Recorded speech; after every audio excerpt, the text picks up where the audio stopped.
an incredible array of Americans fighting against this sanctuary state perversion. Nice to meet you. Hello. This is it. Thank you. Rosalind de la Liberté. Très bien. I remember that there was a... You were born in Indonesia? No, my parents were... my father was from Burma, Rangoon, Burma. Okay. My mom was from Surabaya, and back then, they were getting, they were taking the town back. Thrown out there. Of course, you had to flee. Nobody talks about the Jewish refugees. Everybody wants to talk about the Palestinian, but what the Jewish refugees they were... They conscript the little boys off for their wars. They've always had wars.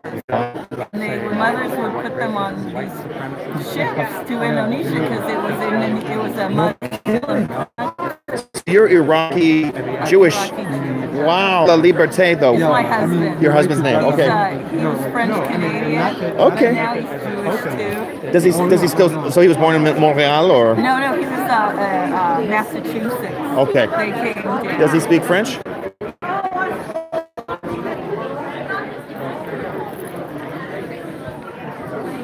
Thank you so much. Appreciate it. Okay.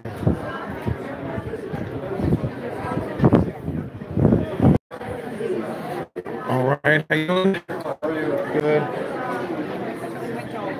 Are you the sheriff? Okay. Here last time. Okay, I remember you. Okay. So I'm just collecting the contact info to keep people abreast about SB 54, the other fights, if you'd like to share your info. I have a pen right there. It stays with me. I don't farm it out to anybody else. Thank you so much. All right. Let me see the signs. Signs.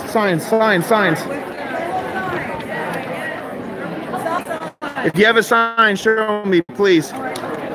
Oh, my God. Oh. Signs. Show me your signs, people who oppose this lawless sanctuary state. And even if you do support it for some reason. Okay, you gotta hold it. Somebody start chanting. I don't want it to be me, though. All right. There we go. Okay. So we respect very much that the number one goal is public safety, to ensure that the crowd doesn't lose. We have one ready to take a report. Yes. Okay, like right now is okay? Okay, if she chooses, I know, I'm not, because I know victim cannot be forced. We want to make sure that doesn't happen, so, okay. Nobody hurt tonight. So, I just want you to know that gentleman over there, his name is John Rosenberg. I want you to understand that SB 54 isn't even about the DACA. This is about illegal criminals. Yes. Seriously? If the council takes a position tonight, whether... Yes. I haven't answered yet. I want a resolution. I want an amicus brief. Honestly, I'd like them to go to they could issue a stay of compliance as the city of Orange did. But everything that takes a step towards reasserting the rule of law, reasserting our sovereignty, reasserting the protection of citizens is acceptable to me. And I want the momentum because we need more of this in LA County. We need this in Imperial County. We need this in San Francisco County. And I've met liberals, they hate Trump, but they hate sanctuary cities. So we're trying to change their minds to... I took an Uber with somebody from Pier 14 after I visited where Kate Steinle was murdered. And she said, I absolutely hate sanctuary. I hate getting on. My kids are being pushed aside. But she hates Trump. I tried to explain to her Trump is the best bet to fight for the thing. Joseph. Absolutely. There's a lot of... Hey, got a sign? Yeah, all right. They're animals. They are animals. There's a lot of Bernie Republicans that feel the same way. A lot of classical liberals are coming over. Yes. They totally understand that. They do. This is partisan. Public safety should not be partisan. It wasn't even signed. Didn't even be there. Awesome. Press right there, but are they enforcing that? This marks. That's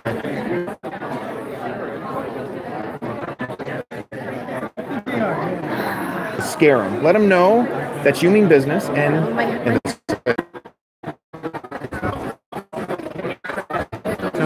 you're in a public forum, lady. They're yeah. They can't. can't argue with you. No, they can't. They get shut down. That lady who called me a Nazi, she's not here anymore. She's gone. Yeah, she'll probably come. She'll hide in the back. Yeah. Sorry. Okay.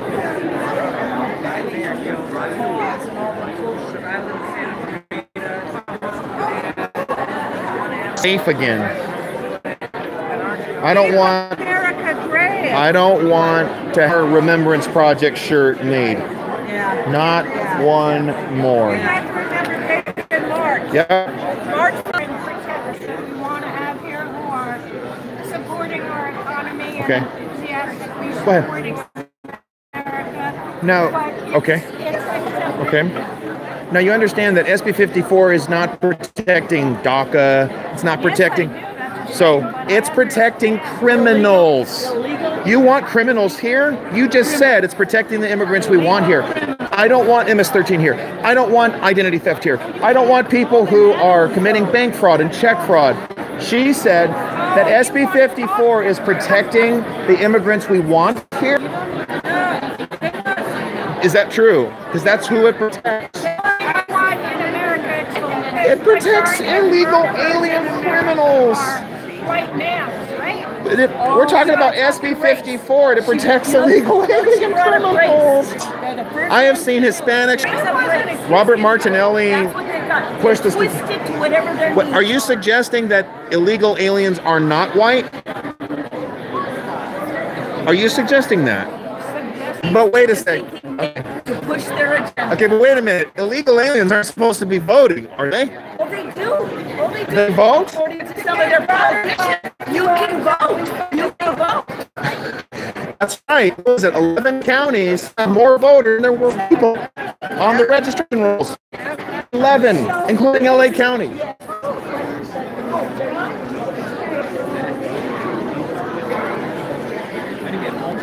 Okay. Yeah, I'll give it to you in a sec.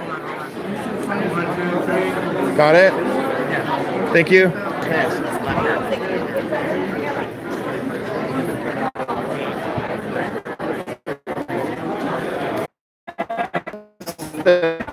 Do you have?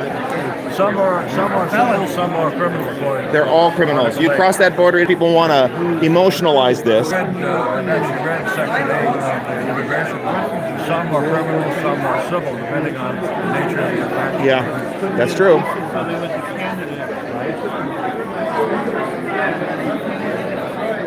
Absolutely. So, Mandy, you're an immigrant too, are you not? Oh, yeah. From where? Oh, you're filming me? I am, if you don't mind. From South Africa. Okay, how long did it take to become a citizen? 10 years. 10 years. And I hope want to tell you how many thousands of dollars. you need to ship because you have criminals broken the country, and then they break people's bones and they kill people, and then they still want to stay. And I was just saying, if I so much as shoplifted, I would have been deported. Oh, that's right. That's You could commit different from violent crimes. Take two. Yeah. So I've got a war here to talk. Yes. Term limits. Thanks, Mandy.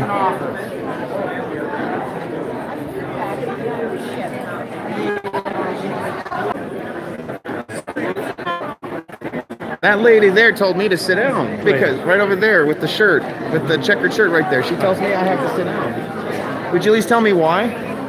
Can you tell me why? No, she won't tell me. You're covering the Spanish on the Camarillo sign, that's why. No, that's not. She could have told me that. And you're not the lady. Are you transgender or something? Because you're the lady. I was talking to her. Here's my city. This is my city. Oh, we better sit down. This is my country. Yeah, we want to be on. We got to be on our best behavior. Okay, so we want to be. Yeah.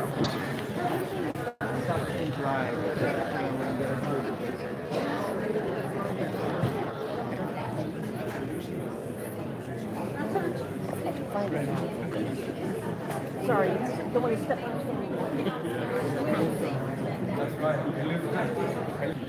I don't know. It's like we found our. We know how to be bold.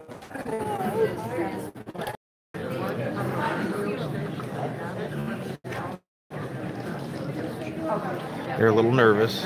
They're not used to saying of the United States of America, and to the republic for which it stands, one nation under God, indivisible. Okay. Okay, got it. Thank you. Okay.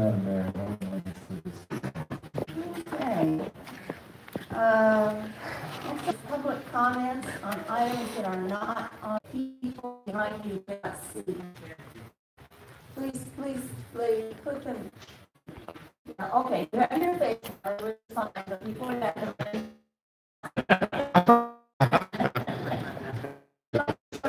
so you can put it down farther.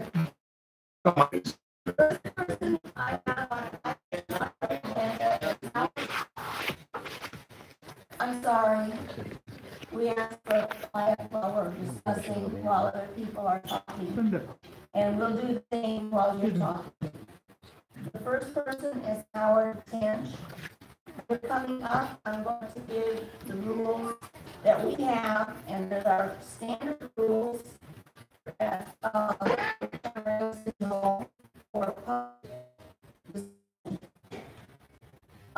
speaker will have 3 minutes. Intimidated. Everybody has a right to speak, and everybody should feel comfortable coming and telling us what they want us to hear. So with that said, Mr. Tench, we'll start your 3 minutes, and would each person just tell us your name for the record, because I butcher a lot of names when I call them up. You did just fine. Mayor, council members, my name is Howard Tench. I'm the Vice President of the Vietnam Veterans of Ventura County. I'm here to announce that the Vietnam veterans are bringing back the Vietnam Memorial Moving Ball to the Ventura County Government Center June 21st through the 25th. The ceremony will begin on Saturday, the 23rd at 11 a.m. The moving wall is a half-scale replica of the Vietnam Memorial in Washington, D.C. This is the brainchild of 3 individuals, John DeVitt, Gary Hager, and Norris Shearer. When we first got this project going, it was on display for the first time. Thank you. Thank you very much. Yes. Can I just pass this on? Charlotte and I, Mayor and I are doing those shows, 6 of them. This is our last year. Well, that's been brought up at our meeting to make sure everybody knows. So American Legion here all know. The Ventura County Community Foundation House just often we're laying the groundwork for the 2020 census. It has been identified the top 10 counties most at risk of the 2020 census. And to tell you what that means, for each person who is under or not counted, for each person who is not counted, that's a loss of $2,000 per person per year. So a $20,000 loss in federal monies coming to the county. So $20,000 over that 10 years. And, context, in 1990, there was a particularly bad undercount in California, and that was a loss of an estimated $2 billion, that's billion with a B, in money coming from the federal government to support Medi-Cal, Head Start, and other early childhood programs in community health centers.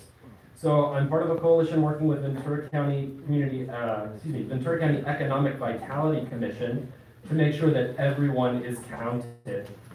Who are these people who are at risk of being uncounted? We're talking about illegals. They're the young, they're the elderly, and of course, they're immigrants. Now, I'll save my comments about immigrants for the next part of this evening. But if somebody could follow. Faber and Savala. I'm here to say that not a single person is ever educated by a building. Not a single one of us. No building taught us math. No cafeteria taught us. There's nearly $1 billion on the bonds, school bonds, on the Ventura County in the June ballot. Nearly $1 billion. So the question is, what is the school bond? School bond, dot number 1 is something called CASH. Who sells CASH? CASH is the California Coalition for Affordable School Housing. Now, CASH serves as a middleman to connect with, package up these bonds and connect them to, dot number 3, the school districts. So the question is, what do we get for nearly $1 billion of school bond money on the June 2018 ballot? One thing OUHSD Many of you here have children that go to school there. Dr. De Leon, the superintendent, will tell you it will only cost you 35 cents a day. That 35 cents a day. Well, I'm here to tell you and read you some actual facts. Somebody who lives on Calle Agora in Camarillo, $391 right now in taxes. If Measure A passes, they're going to add to their tax bills over $7,000 for a total of over $11,000. Somebody in Camarillo who lives on Marco Drive, their current tax bill rate for school bonds only is $41.89. They add $9,500 for a new total of nearly $14,000 if Measure A passes. Then Pacifica in Oxnard, almost $4,000 gets an extra $9,000 for a total of $13,000. We can go on down the line. If anybody is interested in knowing more, I'm happy to look up your address and tell you exactly what it is. Now, what do we get for that? Well, I can tell you right now, in Oxnard Union High School District, that school district had 5 teachers who were accused of improprieties in the classroom in 2017. So, what happened? The third-party investigation delivered their results. 4 of those 5 teachers were found guilty of violating education code. 2 of them received promotions to vice principal. Oxnard Union High School District. So I'm here to say, look at the money, connect the dots, vote no. Here's some more information. Thank you. It's important that it gets on the ballot for November and people make a choice. 118 years in office is too long, and we need changes. We could go over all the issues in this city, but it's time to have some new leadership. So hopefully people will vote for it. The next thing I want to talk about is May 25th, 2016. Robert Campanelli embezzled $26,000 from the Fiesta Association. You know, today we're wondering, because Talks Over Town, Mr. Morgan, you sit on that committee, and if you hit it from the public, we want to know if there's something going on basically with the ATM card. Is there anything where we should, again, sitting around and listening to all complaints around the city? It's a firehouse that we've been trying to sell for 3 years. If the city can't figure it out, or the city manager can't do it, like I said before, it's worked in private industry. The firehouse has been going long enough. It should be put in. If the church is not going to buy it, we need to liquidate it and be end of it. $1.3 million basically, 1.3 million basically for that property and that to open a restaurant. That's around this country. It doesn't matter if you're Republican, Democrat, small, young, old, a woman, a man, a child. I hope you'll take the time. It's not about a sale at Ross. It's not about a sale buying bark at Lowe's. It's about the people who gave their life for this country. It's like you'll see a service person and say, thank you for your support. It's important because people gave their lives for this country. We have the freedoms. Tonight, people will be able to speak. In other countries, you could be put in prison and put to death. So tonight, I hope people will remember Memorial Day on Monday and go out and remember, take a few minutes. Even if you don't visit a grave site, say thank you and be blessed in this country. Again, thank you very much. Next speaker is Madam Mayor. Patrick. Madam Mayor, if I might just speak brief on the firehouse issue, because it comes up every 2 weeks. You know, there was a very good article by a reporter here, Cameron Kisla, on April 26th in the Camarillo Acorn concerning what is going on with the firehouse. And what is going on with the firehouse is that we are in the middle of a due diligence on whether or not the building will meet their needs for future offices. So we're not doing nothing. We're allowing the school, who needs to expand, and this will come to an end, due diligence will end, and we'll either have a deal or we won't, but we're just not sitting on everybody. Thank you, Madam Mayor. Next speaker, James Hatcher. Thank you for the opportunity to speak with you tonight. Patrick, I live on Oak Street in Old Town Camarillo, and I'm a freshman at Ace Charter High School. I'm here tonight to tell you I'm in favor of relocating Ace to the old courthouse building. Not only would this be a great location for our outstanding award-winning school, but it would also be a huge benefit to Camarillo as well. Students at ACE are required to complete 80 hours of volunteer time in the community, and many of our students are trained in construction, and our entire student body can volunteer on other events downtown. ACE would be a positive influence on the community. Thank you. It's either Renee or Renee Hatcher.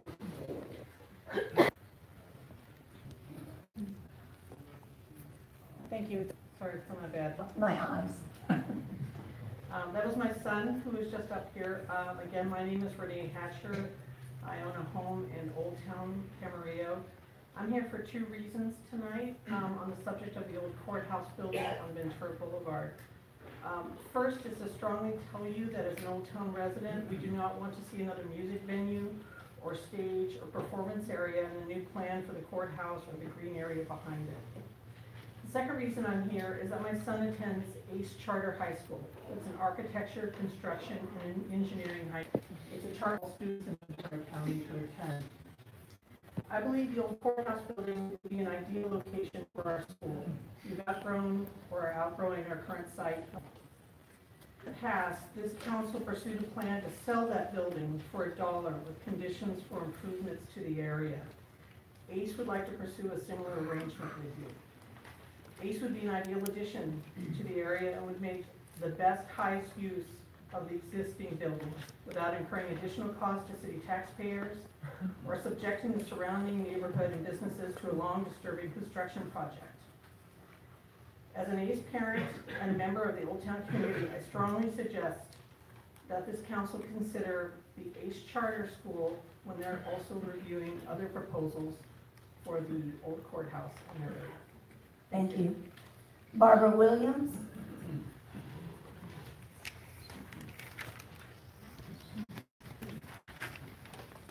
I'm Barbara Williams and I live in Camarillo Springs. Last city council meeting, Brian Morris read a statement from me about the repaving of Camarillo Springs Road. He was informed by the city that it is scheduled for the summer of 2019. That is over a year away. There are potholes and water does not have to maintain the rest of the streets. They are in the city limits. All those behind the gates are maintained and we pay the same taxes as anybody else in the city.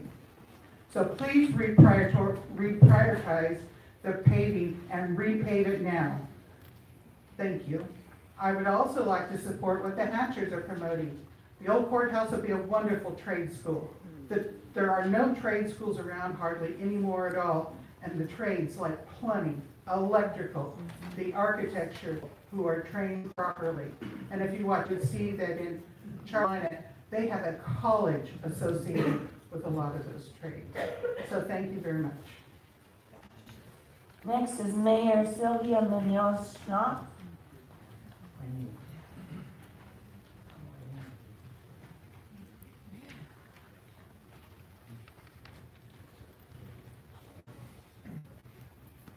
Welcome, Sylvia. Thank you. Good evening, Madam Mayor, City Council members, Mr. City Manager, and City staff. I'm Sylvia Munoz-Schnapp, Mayor of the City of Port Hueneme, just down the way from this beautiful city here in Camarillo. I know many of you, as I've worked with you on various committees and over the course of time of my almost 10 years of tenure at the City of Port Hueneme. And I remember the wonderful job he did to serve our city as well. I'm here tonight to let you know that the City of Port Hueneme is actually celebrating our 70th anniversary this year. And we did that with an event at the end of March. 70 years is really, and it's really important to communities, whether or not we were in the path of the Thomas debris flow. We all were affected in one way, shape, or form. We all know someone maybe who lost a house. We all know someone who maybe was connected to one of the lives that was lost as well. Oh. And so with that, I'd like to present you, Mayor Craven, with this tulip tree and one of our special 70th anniversary.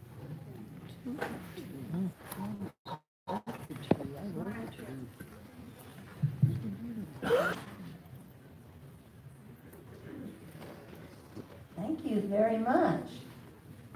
We'll have to have a tree planting ceremony, but I think we're going to have to baby it a little bit. Planting ceremony. I did attend your 70th birthday kickoff celebration. It was a pleasure to be able to be there with I celebrate with you and the council members who are able to be here. Thank you for bringing this to. The celebration of the city, 7 years. And she said, I celebrated your 7 years.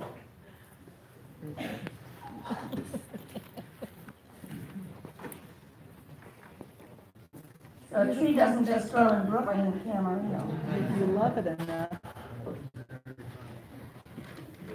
Okay, is there anyone else who would like to speak to us on our agenda? Okay, we will move on to the next item, which is under departmental items. Report on SB 54, California Values Act. Do we have the staff report? So, on the first slide, you can see introduction to the report. The council will recall at your meeting on April 25th of 2018, there were certain that appeared at that meeting expressing their views, requested the city attorney to prepare a report. This is an item for discussion tonight and potential action by the council. I should mention that the agenda report with the attachment on the city's website. Here we have an outline of the discussion slide up just for a moment as a preview of what's about to come. Before than just those two letters, this was a bill that was adopted by the state legislature and signed by Governor Brown and went into effect on January 1 of 2. It did three things. One is it amended some existing government codes, including sections 7282 and 7282.52. In addition, it added government, and that is the section that's referenced as the California Values Act. What the 54 did was to repeal certain health and safety codes. So we mentioned to the council that copies of all of those code sections are included as the first four attachments within your packet. Next slide. What I'm going to do now go through SB 54 and the 9 requirements that are in SB 54. I know there's been discussion about SB 54 in general, but I think it's important for the council and for those that are present to gain an understanding of what SB 54 involves. So the first thing that SB 54 does is prohibits any state law enforcement agency from performing the functions of an immigration officer. Secondly, it prohibits state and local law enforcement agencies from making or intentionally participating in arrests based on civil immigration warrants. 3. It prohibits state and local law enforcement agencies, school police, and security departments from using agency resources to investigate, interrogate, detect, or arrest for immigration enforcement purposes. Next slide, 4. You're staying around with me there, Richard. Doing a good job. The fourth thing it does is to, and I know this is a long section here, but I do think it's important to focus on local law agencies to cooperate with federal immigration authorities who have been convicted of certain specified crimes, including assault, battery, sexual abuse and exploitation, rape, crimes endangering children, burglary, theft, fraud, forgery, a crime resulting in death, gang-related offenses, some domestic violence offenses, related offenses, but not misdemeanor driving under the influence convictions. So I'm going to pause from the slide for just a moment for providing office space dedicated for federal immigration authorities. 7, it allows law enforcement to participate in joint law enforcement task forces so long as the purpose of the task force is not related to immigration, submission of an annual report. That a local law enforcement must state the purpose of the task force, the agencies involved, the number of the task force, and the number of people arrested for immigration enforcement purposes by the task force. And number 9, it requires public schools, public hospitals, and courthouses to implement confidentiality policies and requires the Attorney General to publish model confidentiality policies.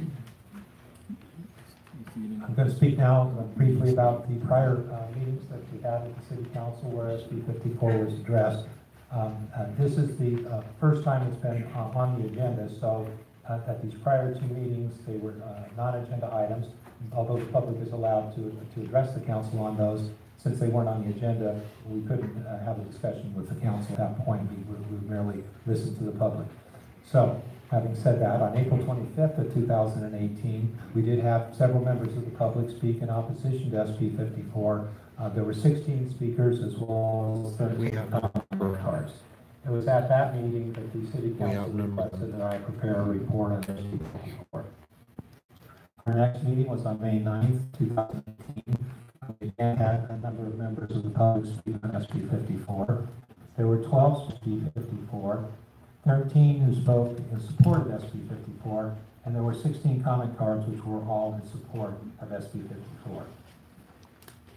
The next section is the Ventura County Sheriff's Department. As the council well knows, and perhaps many members of the public, the city has contracted with the Ventura County Sheriff's Department since the city was incorporated on October 22nd of 1964. I believe it was your first contract, as a matter of fact, that the city had entered into. Those services include patrols, responding to calls, arresting and transporting suspects to jails. The department has confirmed that it is in full compliance with SB 54, and further, that any decision by the city council tonight or at any future night on this subject will have no bearing on the enforcement actions by the department. Next, I'm going to talk about this federal court lawsuit that we've heard about. And this is going to take a fair amount of time because this is very involved, the issues involved, and obviously I'm not going to spend the next 12 hours going through them. But to give you an overview of that lawsuit, I think it's important to understand what the procedural posture is of that lawsuit and how it impacts the analysis of SB 54 and appropriate actions in that regard. All right. The complaint. This complaint was filed on March 6th of 2018, so it's fairly recent. It was filed by the federal government, and it named the state of California as well as the governor and attorney general as defendants. It is currently pending in the United States District Court for the Eastern District of California. Everybody understands a little bit about Judge Mendez, who has a very important responsibility in making a decision with respect to this lawsuit. He graduated from Stanford University as an undergrad in 1977. He graduated from Harvard Law School in 1980. He was a U.S. attorney for the Northern District of California in 84 to 86, and also the U.S. attorney, which is the top position in that attorney's office, for the Northern District in 1992 to 1993. Now, not everyone might know what it means to be a U.S. attorney, so I mentioned here that what the U.S. attorney does and what Judge Mendez's responsibility, although he wasn't a judge at the time, but his responsibilities as in that office were. And his responsibility was to represent the United States in civil and criminal cases which are filed in federal court. We also know that Judge Mendez served as a state court judge. Now, the reason I spent this time with regards to explaining some information about Judge Mendez is that, in my opinion, it indicates that he is highly qualified. His academic accomplishments are significant. He has worked as a U.S. attorney, so he's not a judge in Sacramento.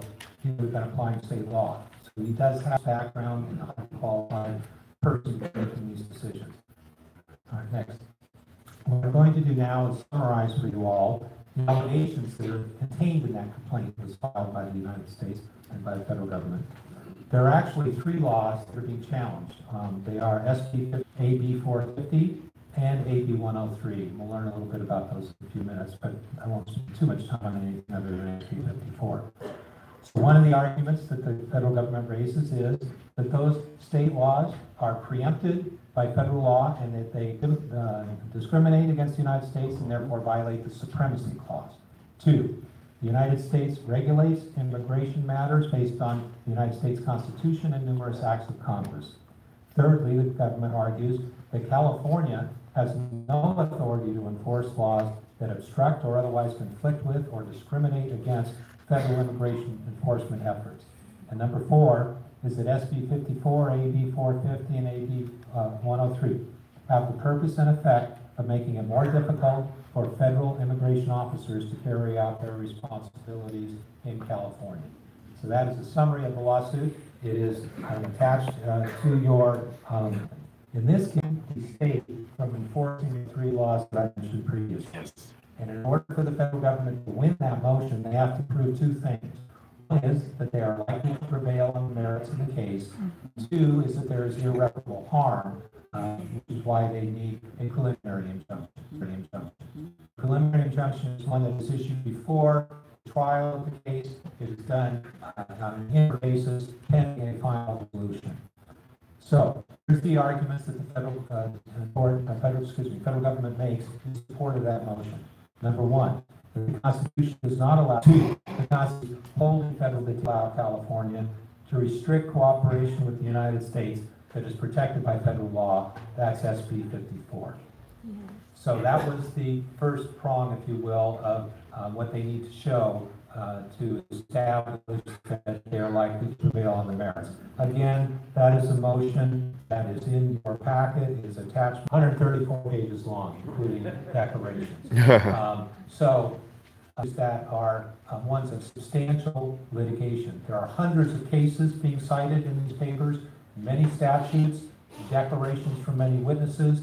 This is not a simple who ran the red light case. This is a case that is going to involve substantial efforts by the parties to present. I'm going to leave it up there for a moment, but I will just say a few words while you're looking at it. I believe what you can see from this slide is that the state has several arguments. Is attachment 8 to the that they submitted in support of that opposition constitutes some 263 pages. So what I have done, though, through attaching the opposition and the points and authority, is to provide the council and anyone who wants to read the agenda report with information as to what the state's position is in the federal court lawsuit. We can move to the next slide. So the previous slide had to do with the prong of likelihood to prevail on the merits. This slide, question of irreparable harm. And the state denies that the federal government would sustain irreparable harm, that there would be no irreparable harm under SB 54, AB 450, or AB 103. Again, the motion itself goes at great length, many pages, cites some statutes that support their position. Finally, they argue that the balance of hardships and the public interest weigh against granting preliminary relief. Next. I selected 2 excerpts from the state's opposition that I believe will assist us in our consideration of this issue. The first one is the 10th Amendment to the United States Constitution. That is relied upon. So that in connection with that lawsuit. Next, there's something called the Savings Clause in SB 50. So this is the language that the state has in their opposition. They state, as a threshold issue, SB 54 cannot conflict with Section 1373A, and I'll pause for just a minute. That's one of the federal government's arguments, is that it does conflict. All right, back to the text. On its face, because of SB 54's explicit savings clause, which expressly authorizes compliance with all aspects of 8 U.S.C., that's U.S. Code, Section 1373. Government Code Section 7284.6E. And I'm numbers here, but if you ever take the time to look at the agenda report, you have that opportunity, you will see, and that section I've just cited to you is included within that paperwork. So the authoritative statement of a statute is its plain text, including its savings clause, citing to the case of Chamber of Commerce. So that, I'll pause for a moment now. So that, what I've provided you so far is the federal court completion for preliminary injunction by the federal government and the state's opposition to it. Now there's one more pleading in the federal court action that I want to mention. This won't take as long as the previous one.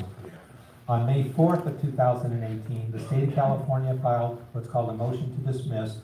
That's authorized by the Federal Rules of Civil Procedure. And that motion was filed to dismiss the complaint filed by the federal government. And this is what the state says, among other things, in that motion. Quote, As indicated in the more detailed discussion in the state's opposition to the preliminary injunction motion, these laws reflect the legislature's considered judgment about how best to achieve state objectives when it comes to securing public safety, ensuring the safety of the workplace, and protecting the rights of its residents. Next slide. Arguments that are presented by the state in support of its motion. First, the state argues that the complaint fails to state a claim regarding SB 54 because SB 54 is not preempted and it does not discriminate against the United States. Two, the state argues that the complaint fails to state a claim regarding AB 450 because AB 450 is not an obstacle. Third, that the complaint fails to state AB 103. I would say that, to you that the hearing currently, although this could change, on both the motion for preliminary injunction and the motion to dismiss are set before Judge Mendez for June 20th of 2008, as I say, versus the state, the governor, and the attorney general. There have been a number of parties that have also appeared in that action, and you may have read about it in the newspaper. There's some so-called intervening defendants, and their names are on the slide. There are also amicus or friend of the court parties. There's been 37 of them so far that have appeared, and there are also two interveners, those include the County of Orange and the Orange County Sheriff. Now, pause for just a moment on this slide before I get into the detail of it, but and allow you to read it for yourself. But I'll just tell you what this slide is basically saying that the court's only going to consider we have this matter is in the hands of the courts. A very capable judge is handling that case, and a few slides from now I'll go into a little bit detail about what the future holds with respect to that case. All right, Los Alamitos, I'm sure that many of you have heard about the city of Los Alamitos that they took. Well, their action that they took was on March 18th, 2018, and that they are a charter city. The charter city is a little bit different than Camarillo, for example, city. A charter city has a charter that is written that sets forth their powers and their duties. But in my opinion, that isn't going to make a difference on the outcome of what's happening in Los Alamitos. So they adopted this ordinance, and it's pretty brief. Here's what it says. Section 9.30 of the Constitution of the United States compliance. The city of Los Alamitos, a charter city, does hereby exempt the city of Los Alamitos application. Instead, will comply with the laws and the Constitution of the United States. This is sometime they got sued by the Los Angeles Alamitos Community United against the city, seeking, among other things, a mandate to compel the city to comply with the California Value Act, to rescind the ordinance, and for attorney's fees. Now, SB 54 is California unless and until a court says otherwise. So what Los Alamitos did was so-called opt-out of opt-out of SB 54, when in fact that's the law in the state, and now they're being sued on it, as I just mentioned. Sure can. Okay, you may have heard about the city of Huntington Beach. Huntington Beach, on April 5th of 2018, they filed a lawsuit against the state. That one's pending in the Orange County Superior, and it is basically a challenge to SB 54. That is a case that has not obviously received the level of attention that the federal court case has had. It's pending, and I mention it because it's one of the lawsuits that's been filed on SB 54. The only two lawsuits that I found in my research are the federal court action and the one filed by Huntington Beach. All right, let's move on and talk about the actions by the counties. There's 58 counties in California. 5 of those counties have taken a position with respect to the California Values Act. Those are Orange, San Diego, Shasta, and Tuolumne. And one has taken a position that is in support of the California Values Act. Four that I mentioned, position and opposition. There are 11. Let's go to the next slide. By cities. So there's 482 cities in the state of California. 35 of them have taken a position with respect to the California Values Act. The 8-point that you see on the slide is a list of those cities that we found in our research that have taken a position in opposition. I'm not going to read all the names, you can see them there. I had already mentioned to you what the Los Alamitos did with their ordinance, and Huntington Beach is on this list. They filed a lawsuit. Many of these others did different things, and I'll talk about those in a minute. Some of them adopted resolutions, others have. They did that on April 23, 2018 in a closed, out of the closed session, and announced that they had authorized the city attorney to send a friend of the court letter to the court in the federal action in opposition to SB 54. I had checked in with the city attorney, I believe it was on Monday of this week, and to see if I could get a copy of that letter, and my understanding is that that letter has not yet been sent. The reason I mentioned the city of Simi Valley is because, give their perspective, there was a county star on April 25th of 2008. At that time, the Simi Valley Police Chief, Dave Livingstone, said on that Tuesday, which the council had met on Monday, so this was the day after the meeting, that his department is unaffected by the state sanctuary laws and the council stands against them. Quoting from the Chief Livingstone, "For us as a municipal, we're out of the immigration business," he said. "We don't ask people what it is. We don't participate in joint operations with ICE, the United States Immigration and Customs Enforcement. We still treat everyone who comes to us for help equally." So that's what has happened in Simi Valley. Again, we haven't seen that letter yet. Now, one of the cities that I had said in my comments a couple of minutes ago that had taken a position of neutrality with respect to SB 54 is the city of Paso Robles. Read a number, imagine how much information I was reading over the last few weeks. One of the many things I read was the agenda report from the city of Paso Robles, which I thought is instructive on this issue with respect to the impact of SB 54 on local communities. The city of Paso Robles has its own police department, as the Simi Valley did. And the agenda report was prepared by Police Commander Ty Lewis. One of the things that he said in that agenda report, the question, does SB 54 violate federal law or the United States Constitution? Answer, the federal government has exclusive authority to enforce civil provisions of federal immigration law relating to issues such as admission, exclusion, and deportation. Existing law generally allows the federal government to permit, but cannot require the assistance of local officials in such efforts. Under the citation. SB 54 does place some restrictions on California law enforcement officers. Yep. However, they, presumably local officers, have never been required to enforce federal immigration laws. In addition, it is important to note that nothing in SB 54 prevents or inhibits federal immigration authorities from enforcing the federal immigration law.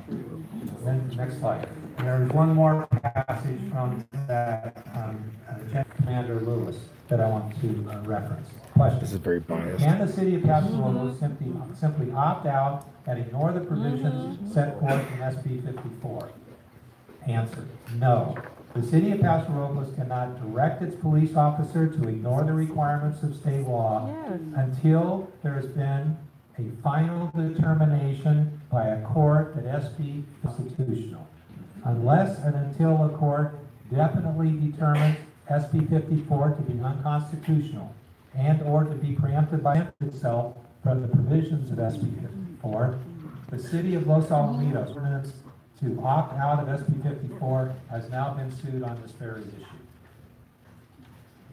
So I'm going to pause for just a second here from the slides and say that and take account of where we are in terms of this analysis. I'm getting close to wrapping this up, so I know that everyone out there probably would like to express their views as well. But it's been my responsibility to prepare this report. I've tried to be as thorough as possible, and so what I've done so far is give you an analysis of the requirements of SB 54, the litigation that's pending on SB 54 at the federal level, the actions that have been taken by some cities, and the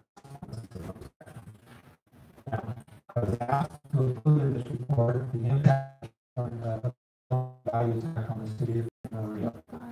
What I can tell you is that according to the state of California and briefs filed with the federal court, and I mentioned those before, I'm not quite sure what it's called, 283 pages, but so no at this time.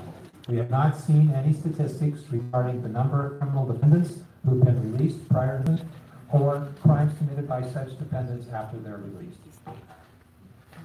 Next slide.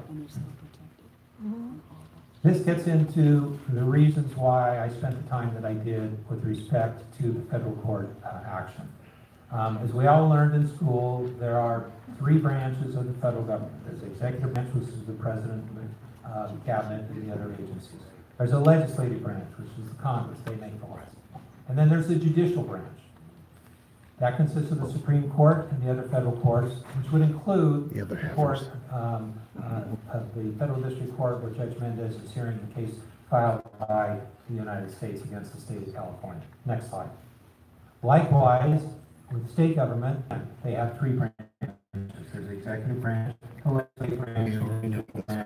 Their functions are essentially the federal level, although they do that in the state level. So this slide on the purpose of courts, to me, may be the most important slide that I'm going to show you. The purpose of courts is to adjudicate issues that become before them and disputes that come before them.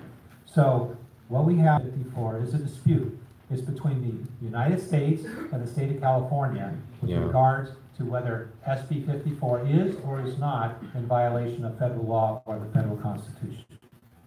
And one of the purposes of the courts, a very important purpose, is to resolve disputes between the federal and state governments, which includes the current dispute regarding SB 54, which is now pending in the federal court. I'm sure you're all happy to see this slide. This is my conclusion. There is a dispute between the federal government and the state of California regarding the enforceability of SB 54. These are the pleadings that have been filed. I'm not sure how much this weighs, but it's a lot. Hundreds of pages. A lot of laws being cited both by the federal government and by the state. In addition, we also have some cities and counties that have taken positions with regard to SB 54. It is not known when the federal case will be resolved or when the state court case filed for SB 54.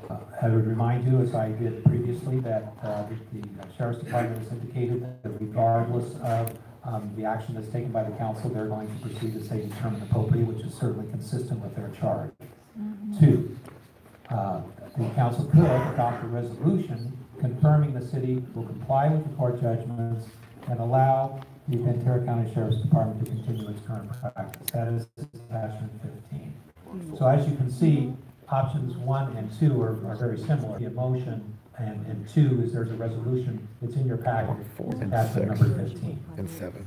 Third option would be to adopt a resolution in support of the, says CBA, that stands for, would be to adopt a resolution in opposition to the CBA, and that is attachment 5.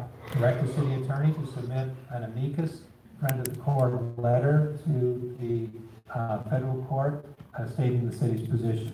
I would remind the court's already indicated their lack of interest in seeing any amicus that don't present unique arguments, so I hope I don't have to sign such a letter, but that's if you have the court express the lack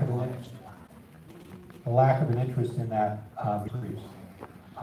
6 would be to direct the city attorney to submit an amicus brief to the federal court saying that the city opposes the California Values Act, and I have in my efforts here provided balanced options, both in support of and in opposition to the California Values Act.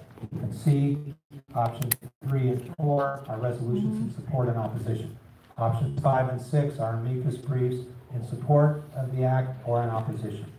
7, city attorney to prepare and file a lawsuit challenging the California Values Act. We already know that one city has done that, which is the city of Huntington Beach. I think you should and do it. Finally, other action is deemed appropriate by the city council.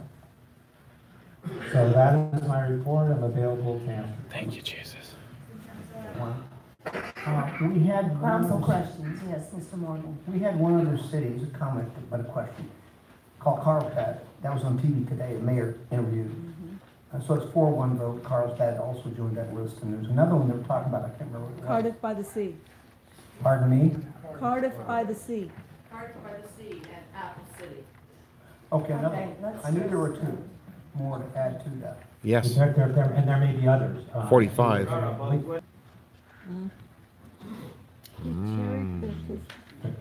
So which, We're not mentioning word. Can you tell us the A, B, C, D, or whatever? Excuse me. Under that law, under that A first, it says inquiring into individuals' immigration status. That means that officers at the, the sheriffs, whoever arrests. Well, we're getting all these stats about how many are arrested, and how many are convicted, and so on. But if they can't inquire about it, how do they know? That's part of the law of a hold request. In other words, they can't detain anyone if it's got a hold from another agency like the feds. Only about what the sheriff can, any investigation can and can. Cherry picking. That's all. Any other questions? Wow. Mrs. McDonald, question. I think Mr. Morgan should be the attorney. Within the presentation. But maybe we could hear what has changed with the sheriff's department and at the jails. Again, not having to do with us, we obviously don't have a jail in the city of Camarillo. Law. When someone was arrested, lawfully taken into custody of jail, they were and their information was federal agents who had actually an office within the jail. Exactly. So that information became readily available. There were not any restrictions based on prior convictions or those sorts of things. On our side. So they had that access. We still did not, collect data on illegal immigrants, but we did provide access, direct access, upon those people coming into custody. Yep. The primary significant change today is now there's requirements pursuant to SB 54 that an arrestee based on prior convictions precludes us from notifying ICE unless they fall within one of those categories, unless they have a prior conviction of one of those said crimes. So we don't have the same access. We have no people that did fall within one of the categories of included crimes. We would notify them upon that person's release. I don't know if you can answer this, and maybe what that really entails. Well, I can say what I believe basically reference. A sanctuary state, let's say, is a state where there is the immigration status of the, and I think here that the individuals that use that are saying that what SB 54 has done is create a sanctuary city. They're saying that they're like opting out. Understand how that turns. And if I can ask just a follow-up question. So now you've defined what it means, and we've also heard you tell us that it really has no effect on the city of Camarillo. So as the city of Camarillo, can you define us as sanctuary city, not a sanctuary city? Well, I don't see how it applies to the city of Camarillo. You don't have, of course, your own jail. And furthermore, SB 54 is the law in California unless and until it is appealed to be a violation of the Constitution, to be the law that turn in cards. If we did 3 minutes with each of you 103 people, immediately starting with no passing in between and no breaks, we would go till 2:15 tomorrow morning. So I'm going to cut your comment time back to 2 minutes. I'm sorry if you've practiced and prepared for 3 minutes. I'll have to have you cut your time back so that we can hear more people and what other people want to say. I again want to remind everybody, please don't talk to each other. Let's all listen to what the speakers have to say. I thank you all for holding your signs that are part of public speech, but 5:30 session, holding up so that the people behind them couldn't see. So I appreciate your putting your cards down so everybody can see. The police officer back there has been moving people out of the doorway. I'll explain again. If you have people standing in front of the exit, it's a fire department rule. I remember one time, many years ago, the fire officers came in and cleared a lot of people out because the doors were blocked, and they saw that on TV. So with that, I will start calling names. I appreciate your adhering to the 2-minute limit. The first name is Libby Higgins. After Libby will be Vaughn Beck. Oh, right on. Oh. After Vaughn will be Doug McDowell.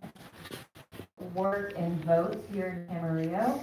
I am also a representative of Camarillo, a group of 150 plus, and a group called Defend SB 54 in Camarillo, a group of 300 plus. I want to talk to you tonight about two things, fear mongering and reputation. Let me be clear, those that oppose SB 54, the California Values Act, are fear mongers. Fear mongering is the frightening and exaggerated rumors of an impending danger, or the tactic of purposely and needlessly arousing public fear about an issue. Those that oppose SB words, they tell you stories about crime and exaggerate the pervasiveness of the threat to our community. They are quite literally put California values. Camarillo is one of the top 75 safest cities in the state of California. Ventura County is in the top 10 safest communities in California. We all know we have a vibrant workforce that is both immigrant and partially undocumented. So either we are a safe community, which is what we all say on the website, that's everything that's written about Camarillo is how safe we are. So either when you include all of the inhabitants, all of the workforce, all of the people of our community, either we're a safe community, and that is based in fact in data, and I know you all have pride in that, or we're not, because we should be fearful of the people that are in our community. So I ask you, do not let fear-mongering falsehoods, exaggerating Thank you very much for your comments. Vaughn Beck, followed by Doug McDowell and Corey Bransfeld.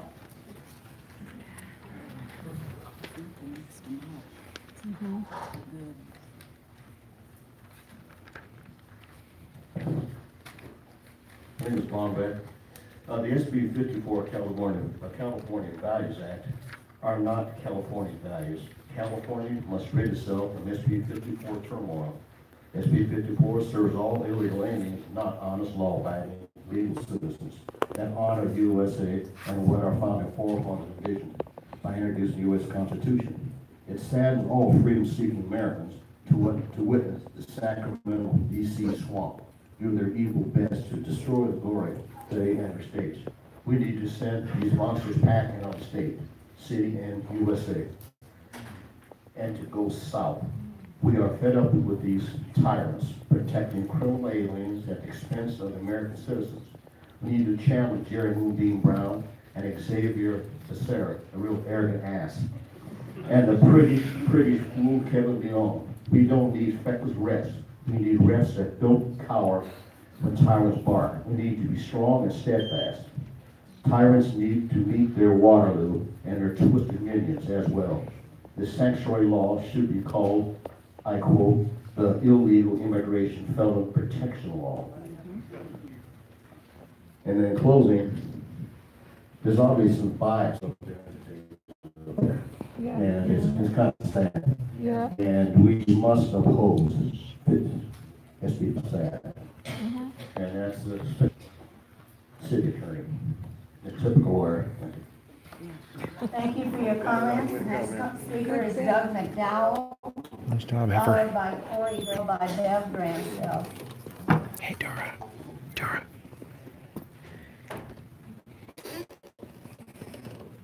Thank you very much for the opportunity to speak to you today. Mr. City Attorney, I really appreciate your PowerPoint presentation and the report that you gave. It's very thorough. I really enjoyed the civics lesson projected in the center. I think it's important to remind everyone how the government functions. And I appreciate you for knowing how it functions.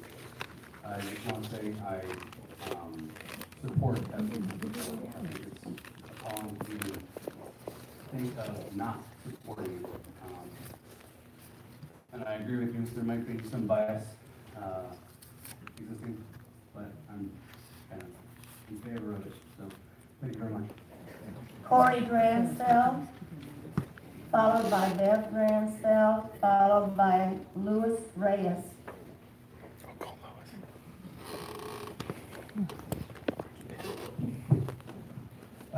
Good evening, City Council. My name is Corey Gransfeld. Last City Council meeting was my first meeting I've attended. Public speaking is not something I would do willingly, but with such an important issue at hand, I'm compelled to speak out. I've lived in Camarillo nearly my entire life, minus a couple of years I lived in Hollywood for employment. It's been a place I've been proud to call home in life, and I'm so fortunate to be able to raise my family here. I would like to continue to be able to hold that pride by requesting that you do nothing. Please leave the California Values Act as passed by the state. My parents have lived here since the 60s. My grandfather, Eugene Putnam, was the town's first fire captain. My family knows Camarillo, and we know him better than this. My daughter, Pasita Joy, is named after her two incredible grandmothers. She carries my mother-in-law's name as a reminder of strength and perseverance. Paz was the first of her family to immigrate to the United States from El Salvador via El Coyote. She did not know anyone. She only had the clothes on her back and is illiterate. She had many obstacles to overcome and became a naturalized citizen. I want my daughter to be able to grow up without fear of her grandmother being targeted. I want her to know that her hometown is a place of compassion and prioritize protecting Them, us. Please, I urge you to keep Camarillo in good graces. Young question real quick, just, you say your grandmother was naturalized? My mother-in-law, yeah. Yeah, that means she doesn't INS. You said she had fear, she doesn't, she's naturalized. She gets That's right. every single time she comes in and out of the country. Thank you. She still gets hassled and harassed. I'm sorry, we don't allow clapping, we don't allow booing. We want everyone to feel comfortable, Okay. no matter what their position She is. lives in Lodi, they have their own police Time's up. department. She's regularly mistreated by their police department. Okay, Bev Gransfeld, There's only 4 followed people. by Louis Reyes, This will be the 5th followed person. by Jean McCloy. Good evening, to do that. What, just following up from my husband, what he said about, and Mike Morgan, to address your point about my mother, even though she's a naturalized citizen, she is targeted because there are unfortunately ignorant people who just see a person as Mexican.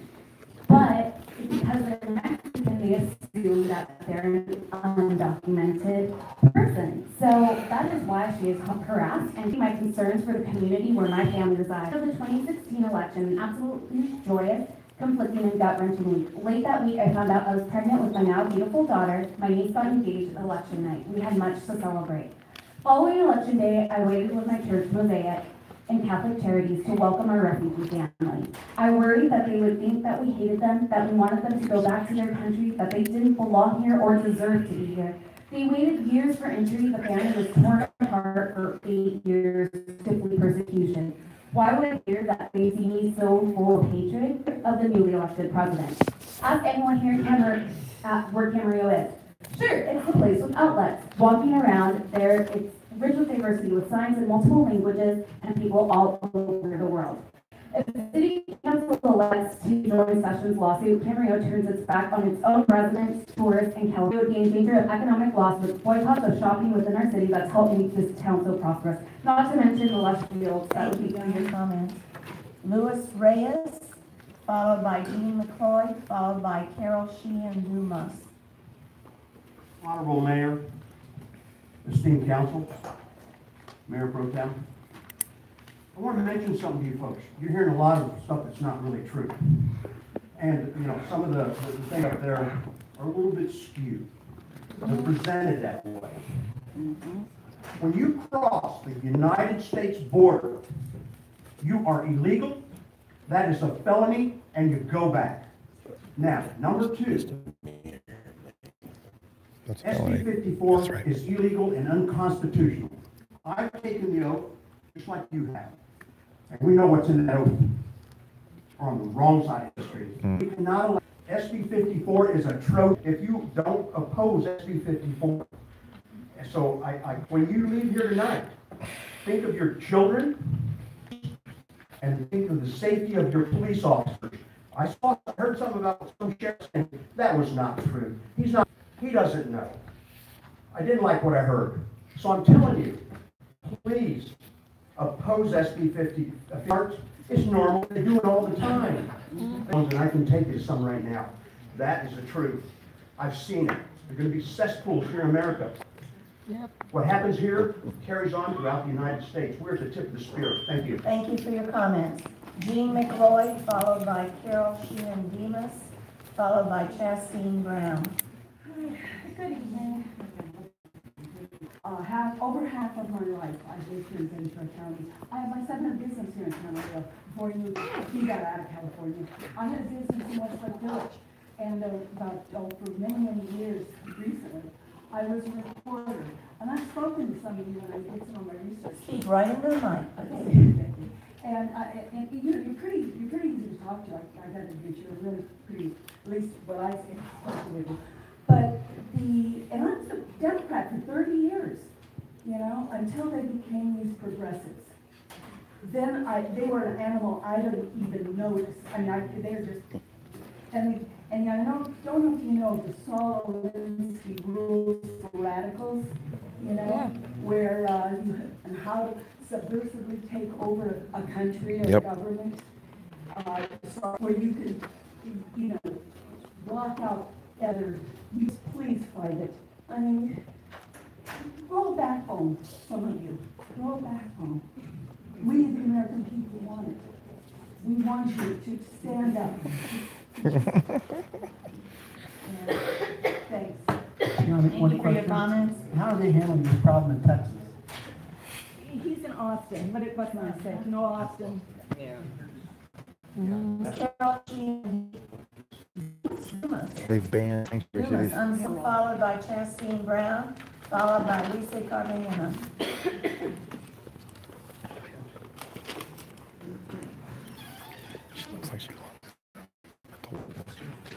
Hello, Mayor and City Councilman. And SB 54, because immigrants in California, immigrants are the ones picking up crops, and they are vital to our economy. I support SB 54 because it is morally reprehensible to separate children from their parents and put them in warehouses. What if it were your children? My kids are illegal. When you separate children from their parents, abuse happens. Kids are not illegal. There is an inscription on the Boston Holocaust Memorial that really struck me cold in the heart. They came first for the communists, and I didn't speak up because I wasn't a communist.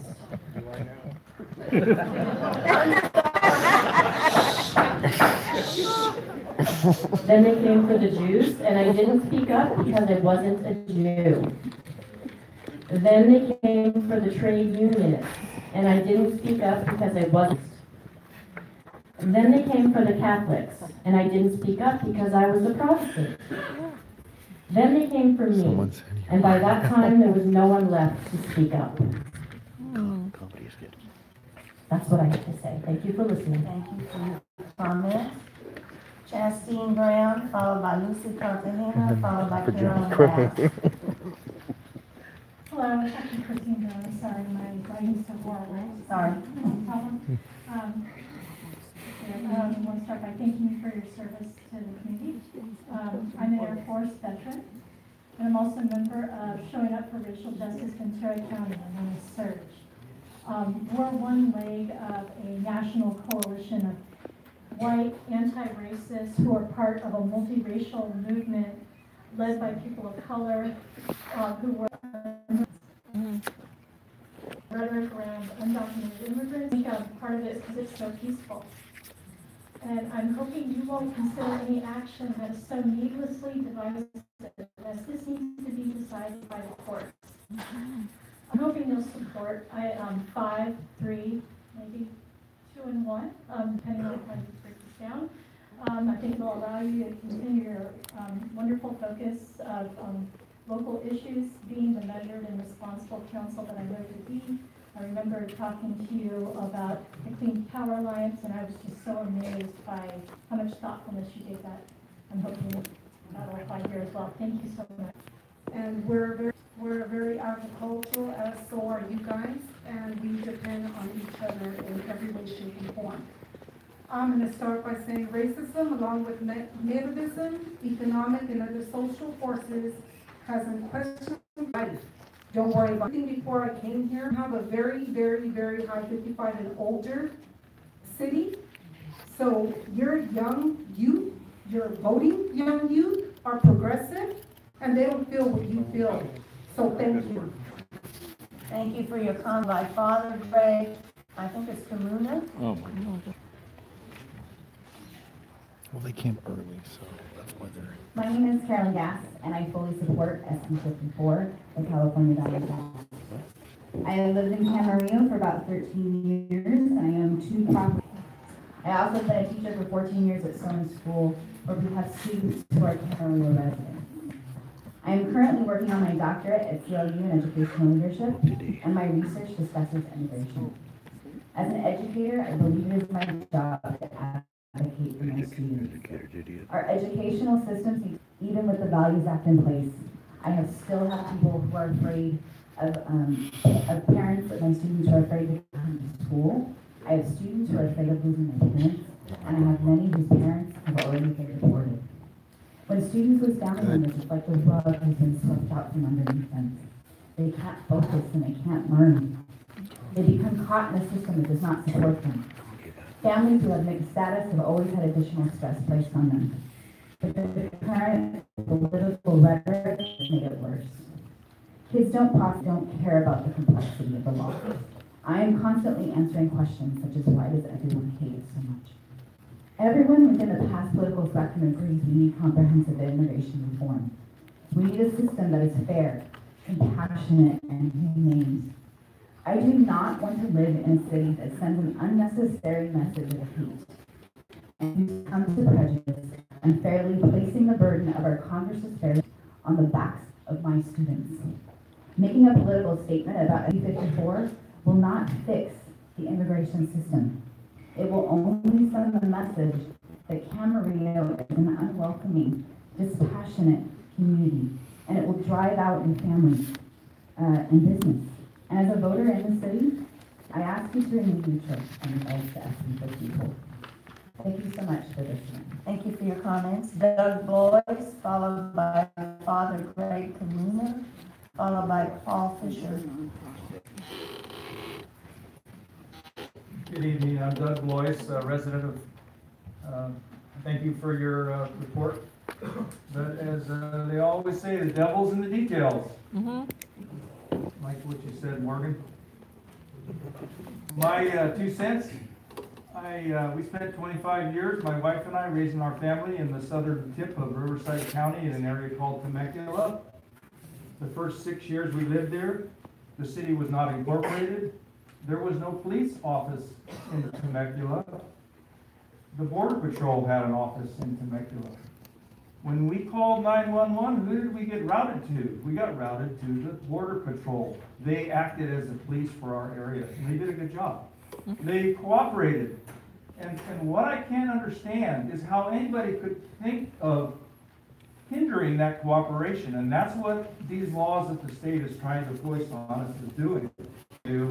As individuals, is ask you, representing us as a political body, to voice your protest against this silly, politically correct law. It's nonsense, and we need to stand. Looking down, I don't know where you got that first. I don't know where you got that. Followed by Paul Fisher, followed by Joe Panzarella.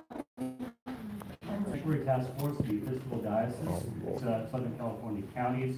The Episcopal Diocese has declared itself a sanctuary diocese. We are showing our support for immigrants, documented or not, and all the people who are feeling most vulnerable in this political climate, which is divisive, which is demonized, and merit. I appreciate that. My comments here, attorney, but I come from a denomination that really values social action and really tries to live up the gospel virtues of loving God and loving our neighbor and being there for the most vulnerable in our society. That's what the church is about. That's the church style laws and also California Roman Catholic bishops as well. So I come here, I guess, giving you a little theological, moral, and spiritual advice to, well, I don't even know if you need to do anything. You can just be neutral and allow the courts to work through it. Comments? Paul Fisher, followed by Joe Panzarello or Panzarello, followed by Grace DiMattaso. I wanted to mirror to shut the DiTomaso. Thank you, Council. My name is Census Guy, Camarillo. I live here in Camarillo. I play various acts in the Camarillo community band. And I feel a part of this community. But this council is considering action that sends a message that not everyone. I support SB 54, which is one law of 3 being challenged by the Trump administration and which this council is considering joining for other action. AB 450. One of the other laws under consideration is a Fourth Amendment issue. The law provides employees and their employee record in their places for work. I support SB 54, which is one law of 3. And I have a vested interest in what's in other cities. With regards to SB 54, I urge you to join with other cities in the state who have elected to quote-unquote opt out of SB 54 and to send a clear message to Jerry Brown and the Democrats in Sacramento. SB 54, they are not the real problem. People like Assemblywoman Jackie Irwin, who Read of any moderate response, though, from those who disagree with me. Revised and even overturned by debate and by vote, but what traditional American path. The opposition here comes in attack mode. Sue, fight, take back. The meanness and anger are evident. Camarillo's government never projects or that destructive, hateful attitude. Fear politics has to stop here. Now, I think so many immigrants still believe enthusiastically in America. My faith in God supports me as I stand for the California Valley. Thank you for your comments. Bob Dawson, followed by Julianne Ames, followed by Christina Richter. I'm Bob Dawson, and I'm a Camarillo resident of more than 50 years, and I speak for Camarillo community, and I'm pretty sure you and I, and parenthetically our Chamber of Commerce, want to keep it that way. There is zero evidence that immigrants make our community less safe. That have been in the headlines recently that were committed by non-immigrants. Local law enforcement agencies, immigration enforcement agencies, and hundreds of hours of staff time likely already committed to this debate are not particularly wise uses of our tax dollars. The Federation for Americans is identified by the Southern Poverty Law Center as a hate group and is one of the prime organizations fanning the flames of this false controversy. The simple truth is SB 54 does nothing to prevent our local law enforcement agencies from doing their job and keeping our communities safe. Before you tonight, you have a number of choices as to how we can go forward. Personally, I'd be happy if you do nothing, because nothing is pretty much exactly what is called for. Unfortunately, though, evil wins when good people do nothing. They will not cease if you choose to just. Therefore, I submit to you the only way forward is to send them a clear message. Tell them, I will say it again, California has done the right thing in the passage of SB 54, and I urge you to do the right thing. Resist the hatefulness by passing a resolution or even filing an amicus letter or brief in support of SB 54. Thank you. Thank you for your comments. Julianne Ames, followed by Christina Richter, followed by Deborah Baber.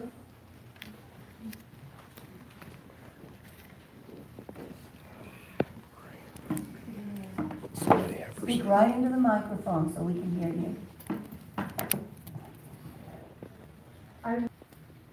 My husband and I came here with our 4-year-old lady with our first daughter, who was from Korea, 1 year old, and the following year with our second daughter, who also was from Korea, 3.5. The blessings more than we had ever hoped for.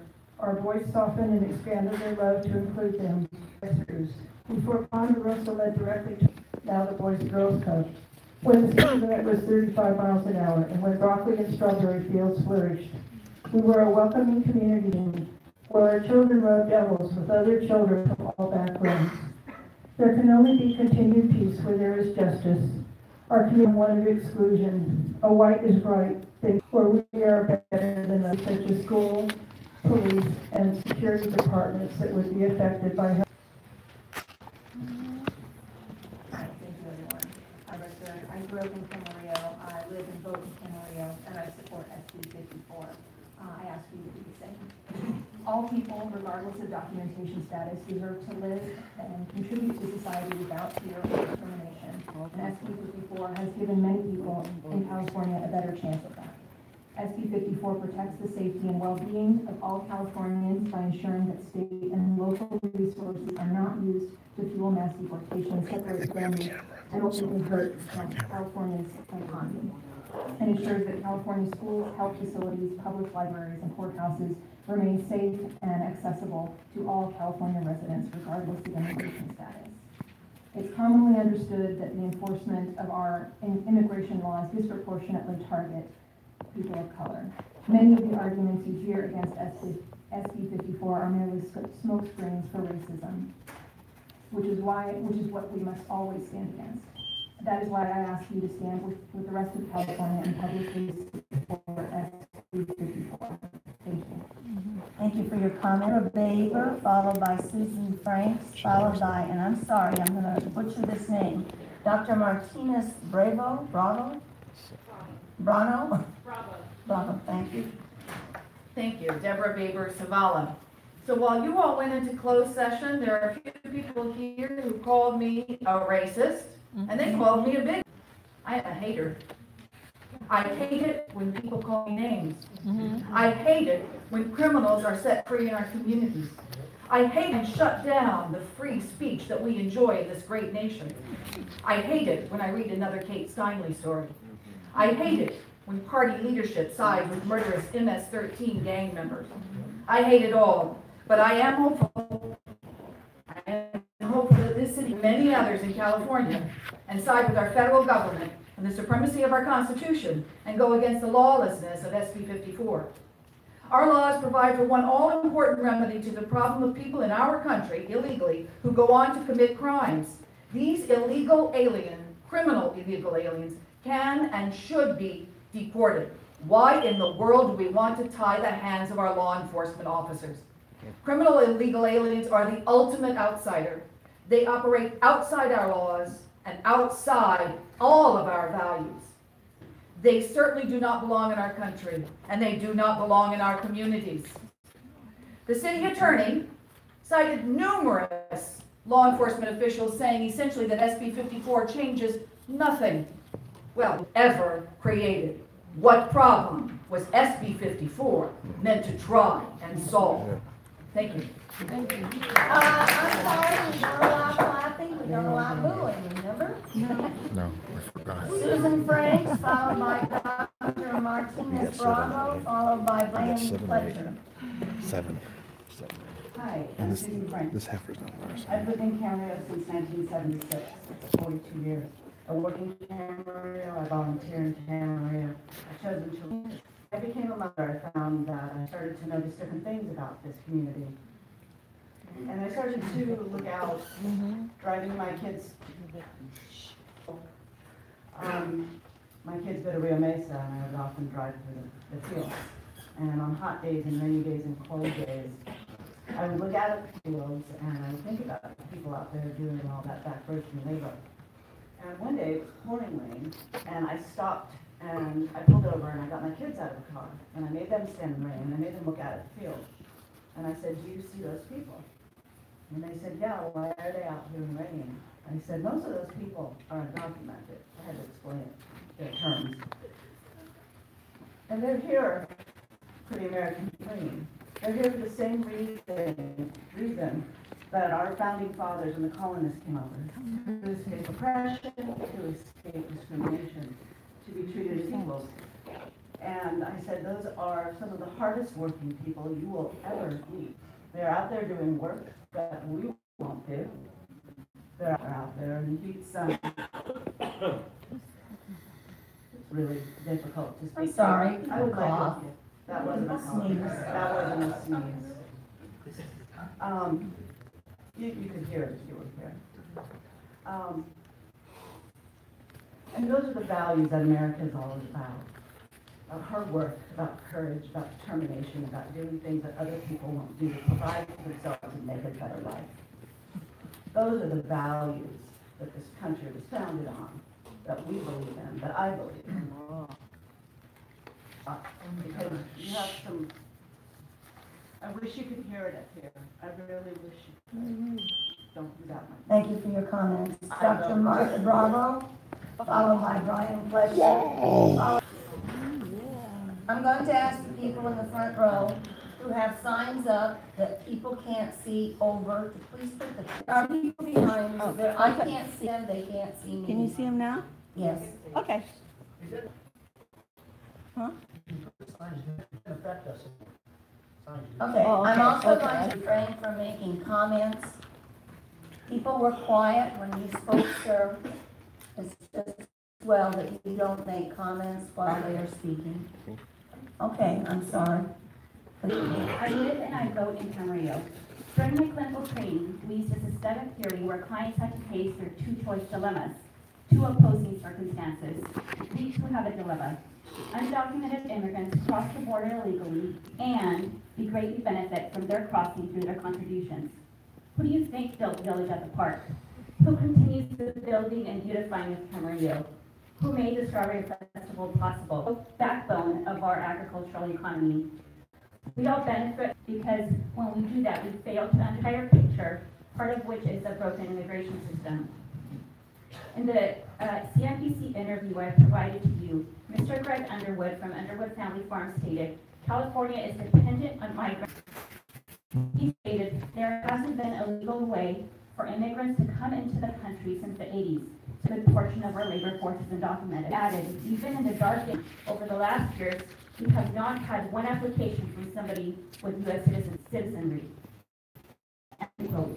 While I personally support SB 54, I am always open to looking at longitudinal data that sees the effects over time. I believe in compromise and also take a neutral stance and not be in any way to the divisiveness that we see in that us versus them mentality in our community.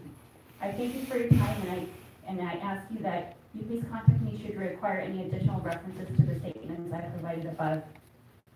Thank you. Thank you for your comments. Brian Fletcher, followed by Kathleen, followed by Michelle Passion. Another heifer. Good evening, Madam Mayor and council members. I'd also like to thank the city attorney for the comprehensive and thorough report. I stand before you in support of SB 54 as a concerned resident of Thousand Oaks and a person of faith in recent efforts by those with hate as their motivator. They are attempting to get fair cities like Camarillo to sign on to this frivolous and ridiculous lawsuit to attempt to overturn the California Values Act. I have been involved in the Skyway Community Theater since my children were very young. We drove here from nearby Thousand Oaks because of the diversity of the cast members and community members. I have heard your goals for a rejuvenated downtown area and your efforts to attract younger people to move into town. Siding with this divisiveness will only eliminate the possibility of any forward-thinking person to want to do business with or settle in Camarillo. Caring, thoughtful people do not agree with the tactic being used of blaming all society's ills on immigrants. And business owners see and obtain real value from having a diverse community. Don't be fooled by the shouts of hate and the antagonizing by disregarding the mayor's admonition. Please continue to do your important work as is and continue your work supporting all city members. I urge you to adopt a resolution indicating the city's support for SB 54. Thank you. Thank you for your comments. Kathleen, followed by Michelle, by Arthur Schaefer. Thank you, City Council. SB 54 obstructs federal law enforcement and nullifies federal law in California. SB 54 specifically protects the illegal alien population that is incarcerated in California's prisons, protecting these prisoners from immigration and customs enforcement, and allows most of them to be released onto our streets after they are released from prison. This catch and release law is a public safety threat and it puts all Americans at risk. SB 54 guarantees anarchy, lawlessness, chaos, bedlam, and mayhem. The El Salvadorian gangs are in full unholy union with the serial plaintiffs' attorneys here in California, suing their employers, suing their doctors for malpractice, and suing cities. These attorneys working with the El Salvadorian gang members love taxpayer dollars. You can ask the Simi Valley Police Department about their experience with these gang members and lawsuit abuse. These El Salvadorian gang members, the MS-13 specifically, their motto is kill, rape, and control, are cop killers and not only use machetes, knives, and guns, they use tort, terrorism, and arson, which our family, with our business of 38 years in Ventura County, got to experience. And to call us warmongers or fearmongers, because, you know, we were against SB 54 after they burned down our warehouses when we fired one of our employees because she never came to work because she was always in El Salvador living in her other house. Then she sued us for $11.3 million. Then her nephew came into our private business and threatened us and then burned down 2 of our warehouses, and I went off script a while back. But all of this is true. Thank you. One question. Come back here. Being a federal officer, I know that stuff, about the El Salvadoran gangs, but how do you know that stuff? Oh, I mean, what you're saying is okay. accurate, but how do you? Because our lawyers investigated them. Our lawyers investigated them. And the lady that we fired, she sued us for $11.3 million. Her daughter sued Simi Valley. They're all El Salvadorian gang members. She sued Simi Valley, and that went to the, she won, by the way. And the lady that sued us, her husband,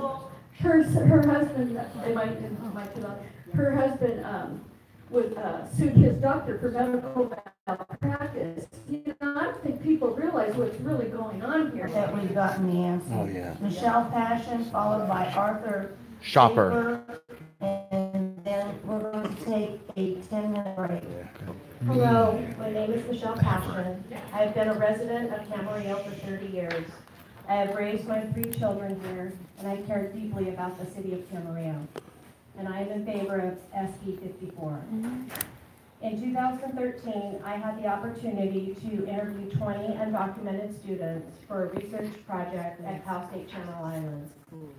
This must be for a mother to send her child with a coyote to another country.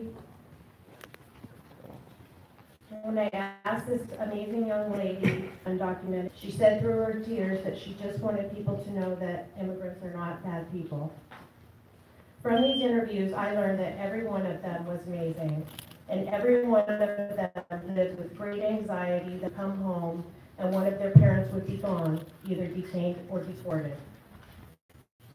I do not want these vibrant young students with so much to offer to live in fear. In closing, and my thing keeps me welcome, period. And this includes immigration. Thank you for your comments. Arthur Schaefer. Shopper. Shopper, I'm sorry. Yeah. Think outlets. Okay. Yes, my name is Arthur Shopper. Your city attorney left out a lot of information, so let me fill in the gaps. The California Sheriff's Association still opposes SB 54. Why was that not mentioned? Second of all, 11 counties have opted out. 45 cities have opted out. Now, I got that information through a casual Google search. If you're sending that information, you really should suspect his skill set. Now, police chiefs are under political, spoken to individual police officers and sheriff's deputies. This law affects their lives every day. This puts our citizens at risk. It even puts the illegals, quote unquote, at risk, where our focus needs to be on American citizens. By the way, something else your city attorney didn't mention. San Diego County agreed to an amicus brief for the federal appellate court, because this is going to go to appeals. So yes, indeed, you can file an amicus or an amicus brief, even if the district court has said that there's a time limit. You can also file a joinder with the city of Huntington Beach. You took an oath. You took an oath to uphold and defend the United States Constitution. Oh, he forgot to mention Article 4, Section 4. The federal government has a responsibility to protect every state from foreign invasion. MS-13 is pretty foreign. And Article 6, Section 2 speaks to the Supremacy Clause. Article 1, Section 8, naturalization covers everything from how a foreign national comes into this country, how they can stay, and whether they become citizens. Frankly, I think Councilman Morgan ought to be the attorney. I think any one of us in this audience could do a better job. You have gotten bad information. You took a stand before. You need to take a stand again. A resolution, do items 4, 6, 7, and item 8. You can add this. He didn't do the research. I provided this in a letter. File a stay of compliance. Thank you. For your comments. I now have 9:35 by the atomic clock, and we will take a 10-minute I'll be the attorney. recess, and we'll be back at 9:45. I'll do it. Great. Just give me an attorney and he can get me ready to take the bar. I'll do it. I'm really glad we slammed him. We needed to get him. This is really bad. Yeah. He cherry-picked all his... He sure did. And the Sheriff's Association absolutely opposes this. They still oppose it. Why was that not mentioned? Because he's a bleeding hard liberal. Shame on him. You know, yes. Thank you. Yes. I wanted to stand up and say one thing. He said one thing, and he said another. Yes, he did. That's what I'm going to say. Yeah. I don't need to talk. It just goes to show he gets billed by the hour and he doesn't want to do any extra work. I spoke I'm going to to say that. Yeah. That's exactly you should add that. County like, let me finish. County, city, municipal attorneys are generally lazy.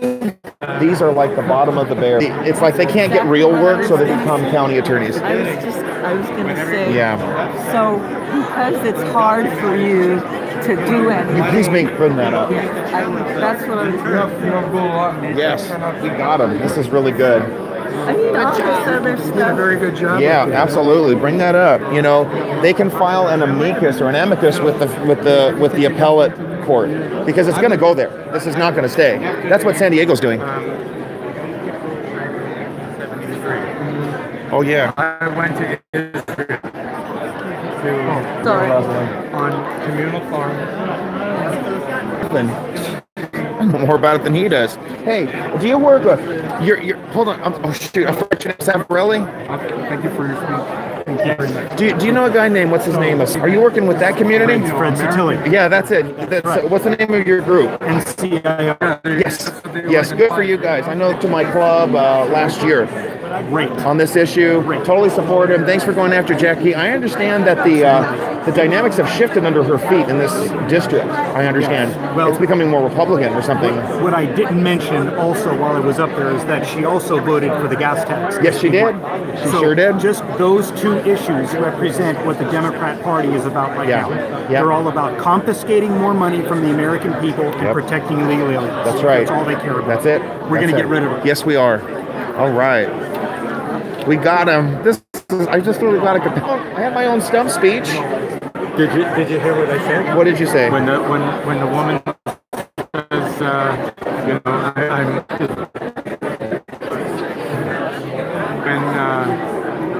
when they came. You're the one who said you already are, right? when they came to the communists, you know, I was the one. Way back.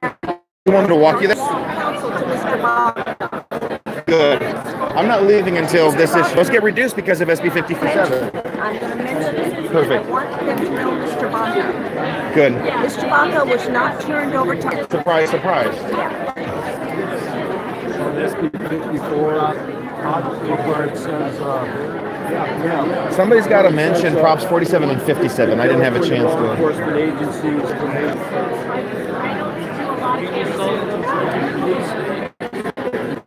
Yeah, this city attorney is I've never seen.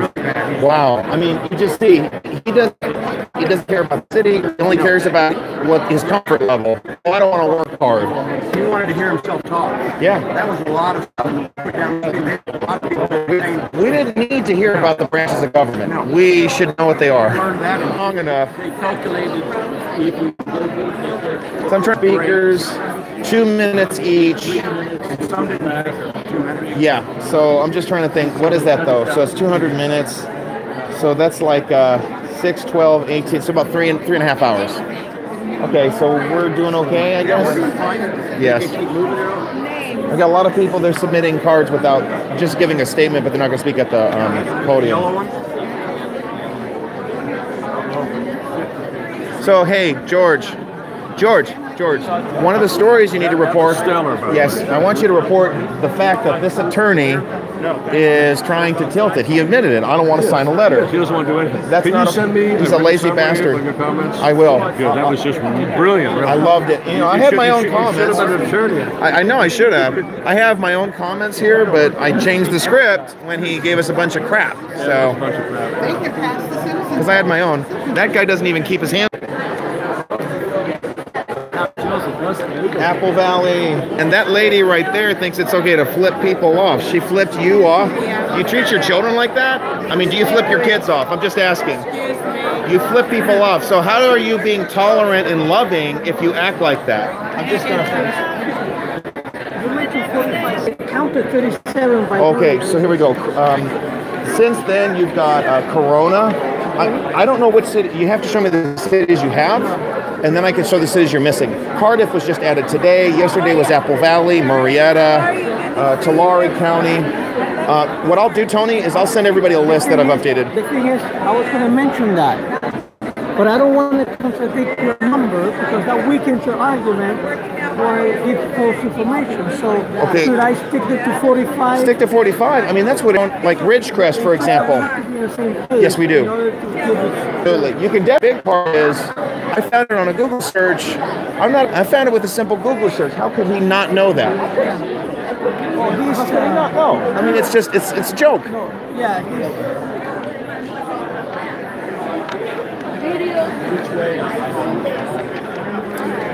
Okay, we should all be attorneys. We know the law better than they do. The woman there. Yes.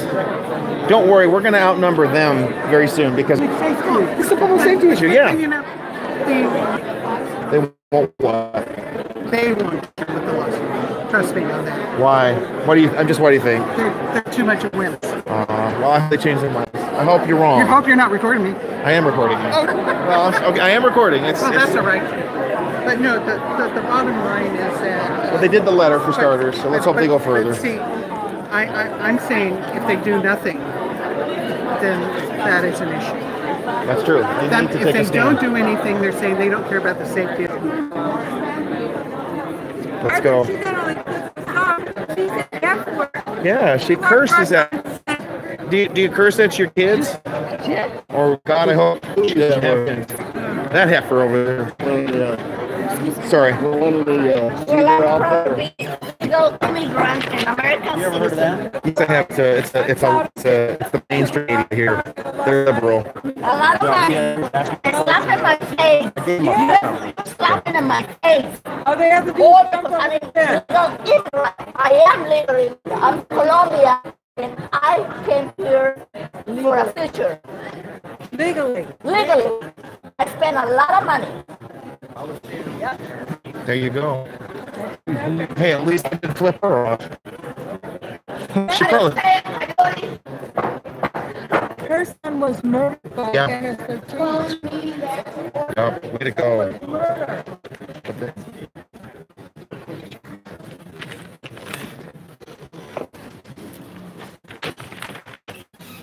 Okay. At this point, I'm going to review the rules. They're pretty well. I'm adding one. Rules. I thank you again for keeping the sign down so that people behind you can see.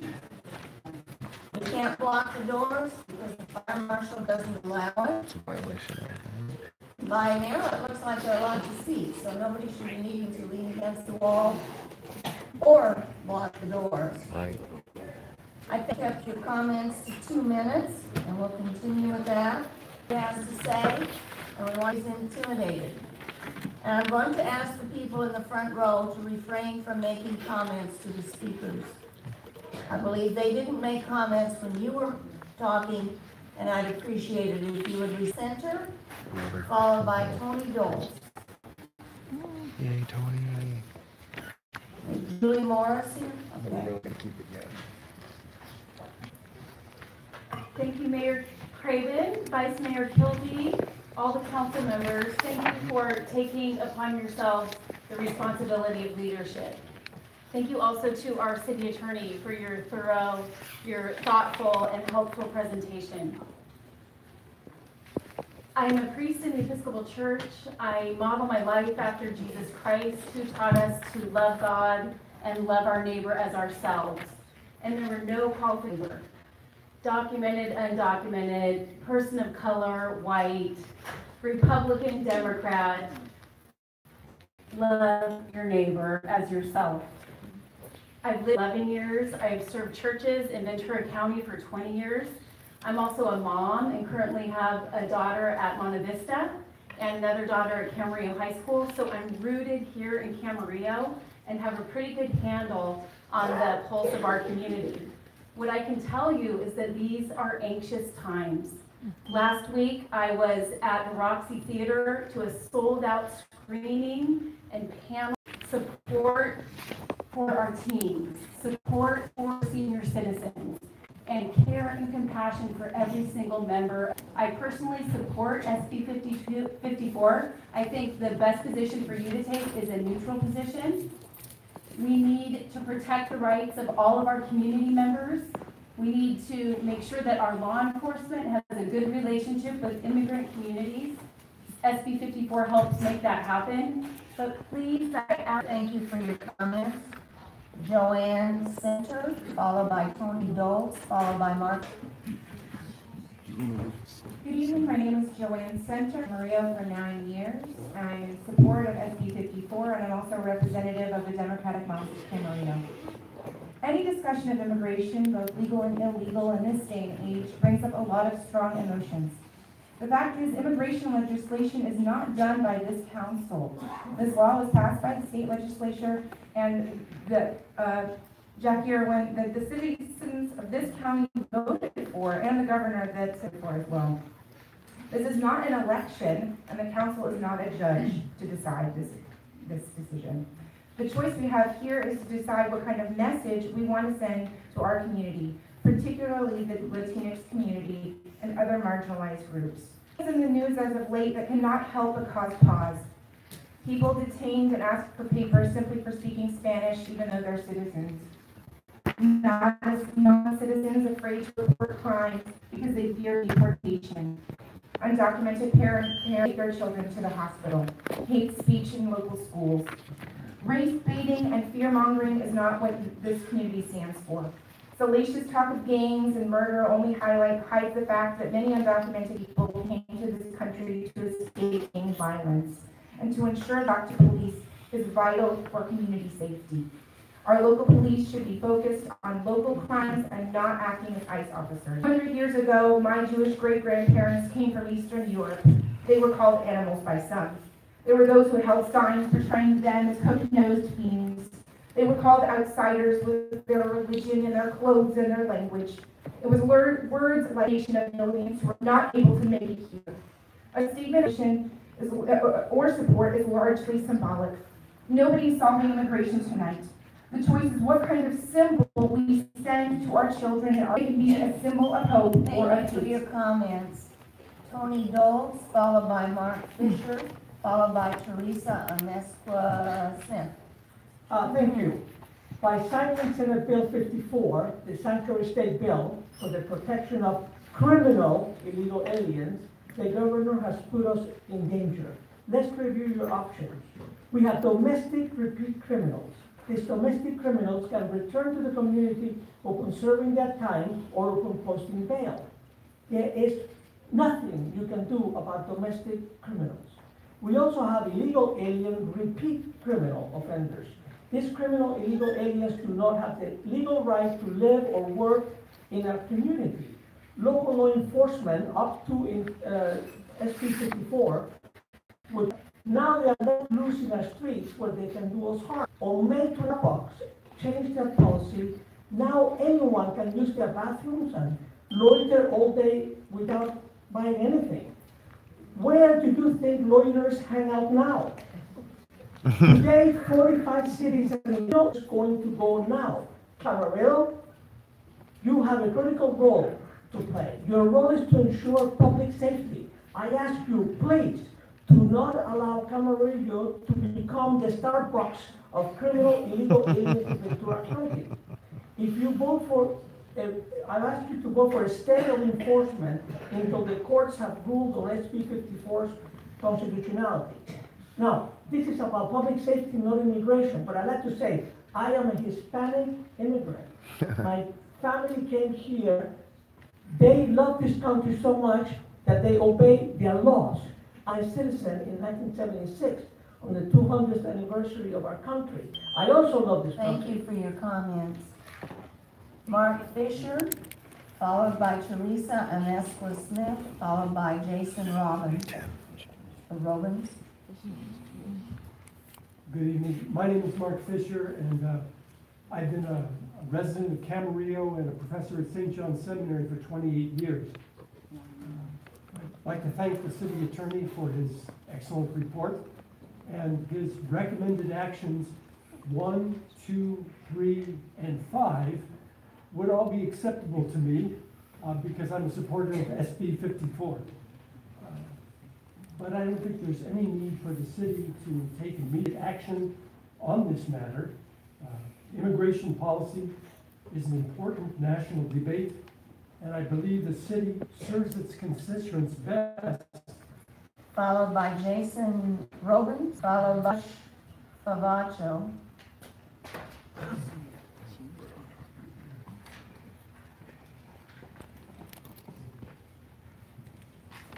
Thank you, council members. My name is Teresa Amesqua Smith. I live, work, and vote in Camarillo, and I support SB 54. California has the 5th largest economy in the world, and agriculture is a prominent element of that. When the owner of our local Underwood Farms was asked if he hires undocumented workers, he said yes, primarily because U.S. citizens are not applying for these agriculture jobs. Maybe there should be a focus on making it easier for immigrants to come to our country legally. Our economy benefits from immigrant labor so much. There are 319 agriculture companies in Camarillo alone. We shouldn't demonize undocumented immigrants, and we shouldn't hurt our local agriculture businesses. SB 54 states that if an undocumented immigrant is detained for a federal offense, they will be jailed in support of or along with the Democratic moms of Camarillo. It is your job to represent your constituents, even if it might be different from your personal belief. Camarillo residents deserve the right to be represented in their own community. We in blue support SB 54, and we ask that the Camarillo City Council remain neutral and comply with the Senate Bill 54. Thank you. Thank you for your comments. Jason Robbins, followed by Alex Rush from Favacho, followed by Bridget Fisher. If I mispronounced your name, I apologize. Hello, Madam Mayor. My name is Jason Robbins. I've been a resident living right here in this neighborhood for 46 years. Been voting in every election since I turned 18, nonpartisan. I have it's reported in the Camarillo Acorn after the April 25th council meeting. Councilman Mike Morgan quoted saying, "I'm very much against SB 54, and so is this council. We've already said we were." Morgan said, "The council sent a letter to the Senate opposing SB 54 in May 2017. And City Attorney Brian Kirk said if he will look into the council's options to oppose the bill. If the council decides to defy the state and align itself with the federal government, Camarillo would join Simi Valley and a bunch of other counties in support of Attorney General Jeff Sessions' lawsuit. Typically, the U.S. government has sued a state to enforce civil rights. In fact, throughout American history, states' rights have been invoked as an excuse for state governments to have slavery or maintain segregation or resist federal civil rights laws. Now, through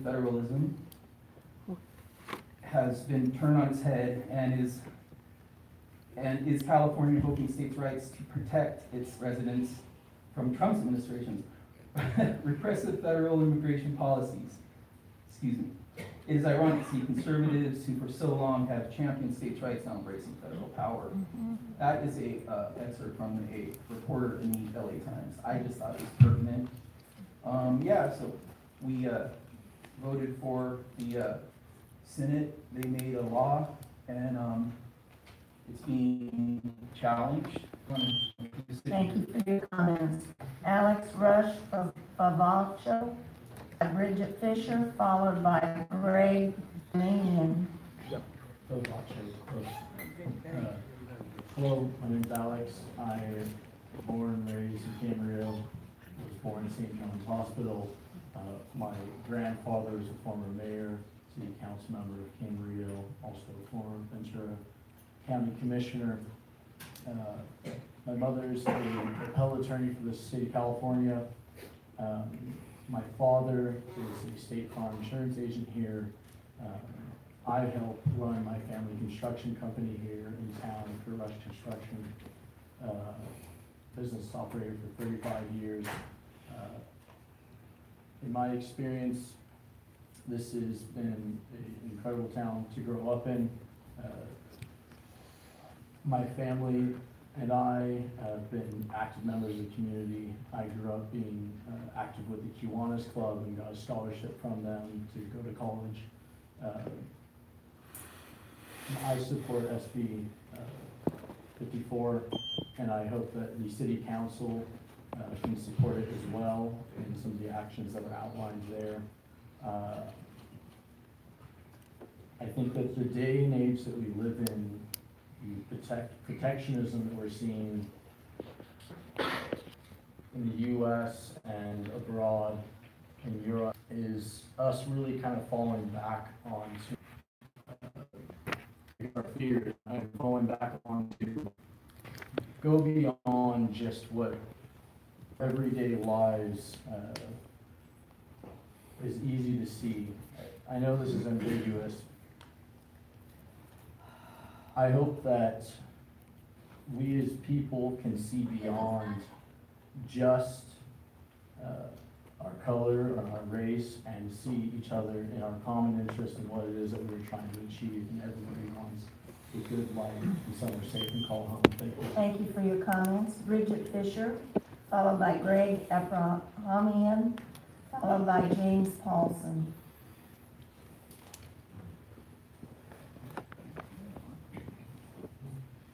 My name is Bridget Fisher. I care deeply about Camarillo and its people and its safety. My 3 sons grew up here and thrived. I'm committed to Camarillo's well-being. I know you are too. I'm grateful to each of you for your service to Camarillo.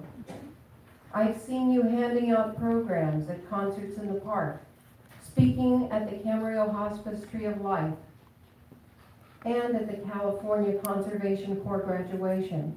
You organized a neighborhood safety meeting last summer. I'm happy to live in the same city. I've lived in Camarillo for 27 years.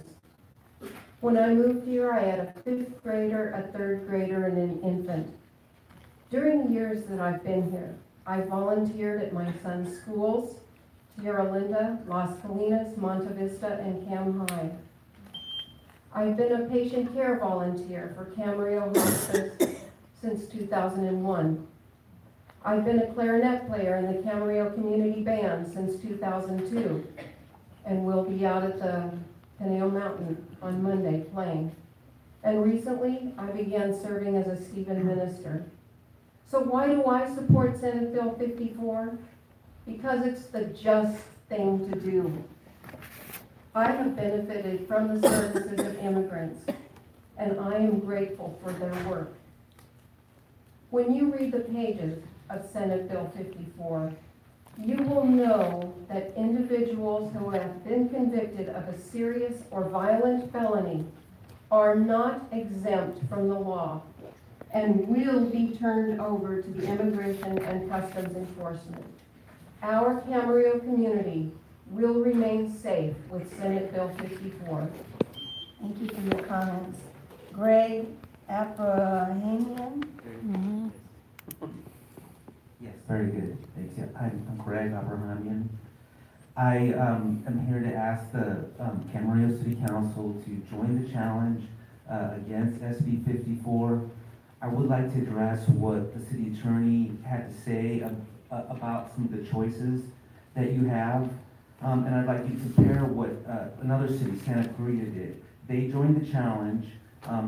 In the wording of what Santa Clarita is directing their city council to do is to allow the city attorney to join or write an amicus brief in support of the federal court challenge against SB 54, which will be used at a later time if applicable. That's what the wording was. The city attorney was over it when he's saying that this was the only time to join the court challenge, and that the Judge Mendez interested in new amicus briefs if they're not different. The point I'm trying to make is there's going to be many points where you can join the challenge. Judge Mendez is going to have a verdict. It's going to be one side is going to win and the other side is going to lose. It's going to be appealed, and it's going to be an ongoing process for a while. So what you need to do is, if you want to support, you can join the court challenge at a later date, which is what Santa Clarita is doing. And so that's why it's important that you reach a decision on SB 54. And the other thing I want to make is, you're going to hear a lot of pros and cons about this, but unfortunately the pro SB 54 side, they seem to not understand the point. SB 54 specifically protects illegal alien criminals in our prison sanctuary. It's about sanctuary for criminals. They don't want to use the word criminals. Thank you for your comments. Thank you. James Paulson, followed by Deborah Levin, followed by Sandy Lee. Good job. Okay, now it's our turn. We gotta get this. We got Good this. evening. We got this. Members of the City Council, my name is Jim Paulson. I've lived in Camarillo since 2001. I support SB 54 that it ensures that no state and local resources are diverted to fuel any attempt by the federal government to carry out mass deportations, and that our schools, our hospitals, and our courthouses are spaces for everyone in our community. As a reminder, 2015, the gross value of crops grown in Ventura County is $2.2 billion. The top 5 crops are, if you all I had and I feel very good about all the arguments made this before today. So I encourage you to support the California Values Act. Thank you. Thank you for your comments. Sandy Lee, followed by Don Rosenberg, followed by Amy Chin. Hi, I'm Sandy. Can you tell these following people that SB 54 will keep the public safe? Oh wait, you can't, because they were all murdered by a criminal that was supposed to be deported. Catherine Kate Steinley, age 32. Edwin Jackson, 26 years old, Colts football player. Christopher William Eggle, age 28, U.S. National Park Ranger. Officer Kevin Will, age 38, Houston police officer. Whitney Mankey, age 33. Cabrin, age 7, and her sister, Hallie Ingoldsby, age 8, sisters. Jamil Shah's Jaw. Jamil Shah, age 17. He was a high school athlete. The person who murdered him March 2nd, 2008 was released from jail the day before and should have been deported. Yes. The Shaw family now wants the city of Los Angeles to repeal Special Order 4 in 1979, which prohibited police from inquiring about the killer's immigration status and prevented his deportation back to Mexico. Jamil would still be alive. And this repeal is called Jamil's Law. It was written 10 years ago, and Los Angeles still has not put it on the ballot. Anita Shaw, Jamil's mother, who was serving her second tour in Iraq defending our country when he was murdered, wants her son to be remembered as a hero, a Christian, and a good example for young people to follow. Madam Mayor and council members, can you look these families in the eyes and tell them that the federal government afraid to oppose Governor Brown's SB 54 law? There's American families. Rhonda Baldwin Kennedy's uncle, she's running for assembly. He was killed by that person wasn't deported. Don Rosenberg's son. Do you realize they also responsible for their deaths were deported? Thank you. Don Rosenberg, followed by Amy Chen, followed by Yolanda Torres. I'm so glad he's here. Thank you. Thank you, Mayor and City Council members. Thank you for letting me address you this evening. To the best of my knowledge, no one here tonight has been impacted by sanctuary policy as I have. As you just heard, my son was killed by an illegal alien in San Francisco in 2010. He was one of over 5,000 killed in the United States by illegal aliens that year. His killer, like the killers in almost every case, had either prior contact with law enforcement or prior convictions. 2016, the last year, there were over 52,000 illegal aliens in California prisons and jails. There were over 3 times as many cases where the offender was given probation. According to a GAO study, the average number of convictions of illegal aliens incarcerated in California was 8. That's convictions, not crimes committed. And according to FBI statistics on cleared crimes, slightly more than 1 in 5 crimes are ever solved. SB 54 protects those who have entered the country illegally and then committed additional crimes. I would ask everybody here that's in favor of SB 54, you're certainly entitled. You keep talking about everybody but the criminals. That's who it protects. And 97% of all convictions are by plea bargains. That means that the crimes that they committed, some were dropped or they were lessened, as in my son's case. He was originally charged with vehicular homicide, and the preliminary hearing judge reduced it to vehicular manslaughter. Sheriffs, I ask you please support the opposition. Amy Chen, followed by Yolanda Torres. Yes, it's our turn. Followed by George Miller. It's our turn. Thank you, Jesus. Good evening, Madam Mayor and council members. Oh no, 14. SB 54 is not an immigration issue. We all know that. It's not about agricultural workers either. It's about protecting. It is so ridiculous for some to say here that if I oppose SB 54, I must be a racist, anti-immigrant agitator who don't welcome immigrants. This is just an intentional and vile attempt to falsely label me.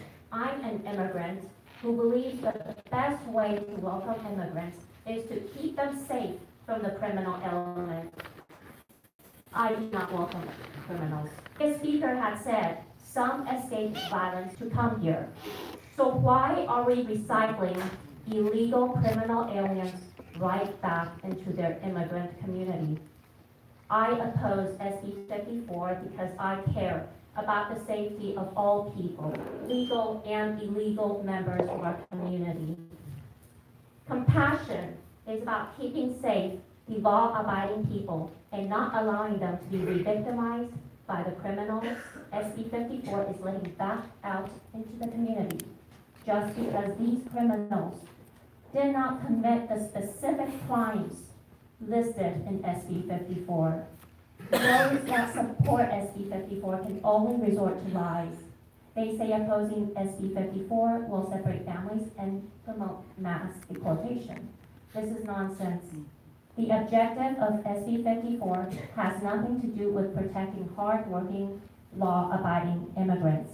Instead, the objective of SB 54 is to protect the criminals. Others say that SB 54 makes schools, hospitals, and libraries safe places. This is another ridiculous, fear-mongering lie. With SB 54, there'll be no... Torres, followed by George Miller, followed by Jeffrey Burnham.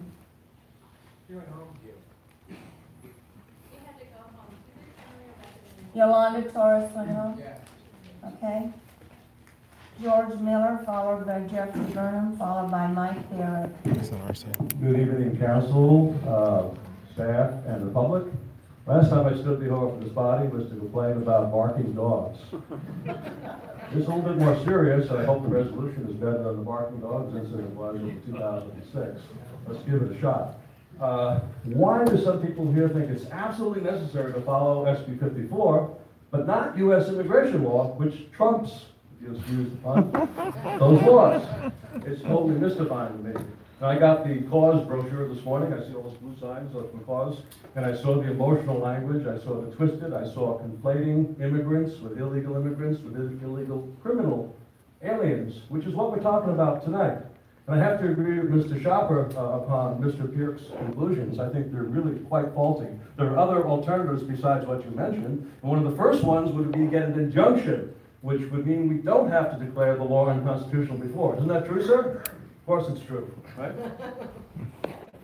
I request your action to do whatever you can to repudiate and nullify California's SB 54 Sanctuary State Bill, the so-called Values Act. It's interesting how legislatures often give laws the exact opposite title of what they're intended to do, isn't it? It is, yes, definitely, right? It's almost inconceivable that a state would conspire to impede and circumvent constitutional law, but it has, largely without necessary and proper pushback until recently, when dozens, Mr. Schopper says 45 cities and 15 counties or something like that. That's a landslide, folks. That's huge. These folks are going up against the power of the state. I hope that you have the courage and the intestinal fortitude to that too. You'll prove that very shortly. I really hope that you do, right? So let me help you there a little bit. The U.S. Constitution, Article 6, Section 2 says that federal law is supreme. Article 1, Section 8 of enumerated powers says that naturalization or immigration is within the scope, it's not within the state scope. Yet we just placidly accept the conclusions of the state, even though it's ridiculously illegal. Thank you very much. Jeffrey Burnham, followed by Mike Barrett, followed by Hector Moreno. Oh yeah, we're getting back in the numbers, baby. 16 now, this guy. Good evening, Madam Mayor, Council. My name is Jeffrey Purim. I'm running for Congress against Julia Bromley in our district, and that's why I'm here this evening. I'm also a Desert Storm and Cold War veteran, a retired Air Force major, Air Force Academy graduate, and assistant professor. I would like you to do the following. Take actions for it immediately, because it endangers our citizens and our law enforcement and our law-abiding immigrants. All right, so here's the problem that we've got. We need immigrants, but we have all kinds of social problems. Illegal immigrants cost us $296 billion a year, and there's 30 million of them according to the Department of Homeland Security. It's insane. So I'm going to ask you, as all policymakers, how should you make your decision? Would staying with SB 54 help you manage illegal aliens, or would it hurt your efficacy in dealing with these people? Because you all know that we have the lowest quality of life, the highest taxes, the highest poverty, and illegal aliens are contributing to this. So why not follow the law, particularly when they commit crimes? So also ask yourself, are you with the taxpayers and the citizens, or are you with the illegal aliens? Are you for the Constitution, or are you for this preposterous state law that will not pass any constitutional requirements whatsoever? And by the way, not only is it going to go to the Supreme Court, besides the Ninth Circuit, but it's already gone through the House of Representatives and is sitting in the Senate now to terminate sanctuary entities. So which side of the law, which side of history are you going to be on? And hopefully it's with us. Thank you for your comments. Mike Barrett, followed by Hector Moreno, followed by Mark Lisador. Yes, finally on our side. Damn, this is great. 17 now, this guy. Most of you know me. My name is Mike Barrett. My wife Sherry and I have been Camarillo homeowners since 1980. And we currently own 2 properties in Camarillo. We raised our children, and they all went through Camarillo schools. Nearly 50 years ago, I swore an oath to support and defend the Constitution when I was commissioned as a naval officer. To speak to you today, I would ask you to follow the lead of Simi Valley and Northern California cities and counties who have decided to follow the Constitution, option 4 or 6. of your options. Federalist papers offered explanations for the Constitution. We're in good shape now. In the time that it was ratified. Alexander Hamilton in Federalist 78 wrote, "No legislative act contrary to the Constitution can be valid. To deny this would be to affirm that the representatives of the people are superior to the people themselves. Where the will of the legislature declared in the statute stands in opposition to the people declared in the Constitution, the judge by the Constitution." Yes. We can't have states with different immigration laws. It just doesn't make any sense. Our constitutional republic depends on the rule of law. The attorney told all the things about the lawsuits. I won't go into them, but the federal, right now, we cannot tell federal agents when an immigrant will be released from jail or prison, and we cannot transfer an illegal immigrant directly into federal custody without a warrant, with the exceptions noted by the attorney. We all know that SB 54 will ultimately be struck down. Aside from the constitutional issues, we the people do not want Camarillo to have a state hate-styling murder in our community. Yeah. She'd be alive and well today if the illegal immigrant who shot her had been turned into ICE instead of released from the streets of San Francisco. Our children and grandchildren are being put at risk by this insane law. Thank you for your comments. Hector Moreno, followed by Mark Lisagor, followed by Jean Cohut. Hector's on our side too. This guy was from Mexico. This guy's awesome. Good evening, Charlotte, Raven, Mayor, Tony, and all of you city council members. Thank you very much for allowing me to talk to you.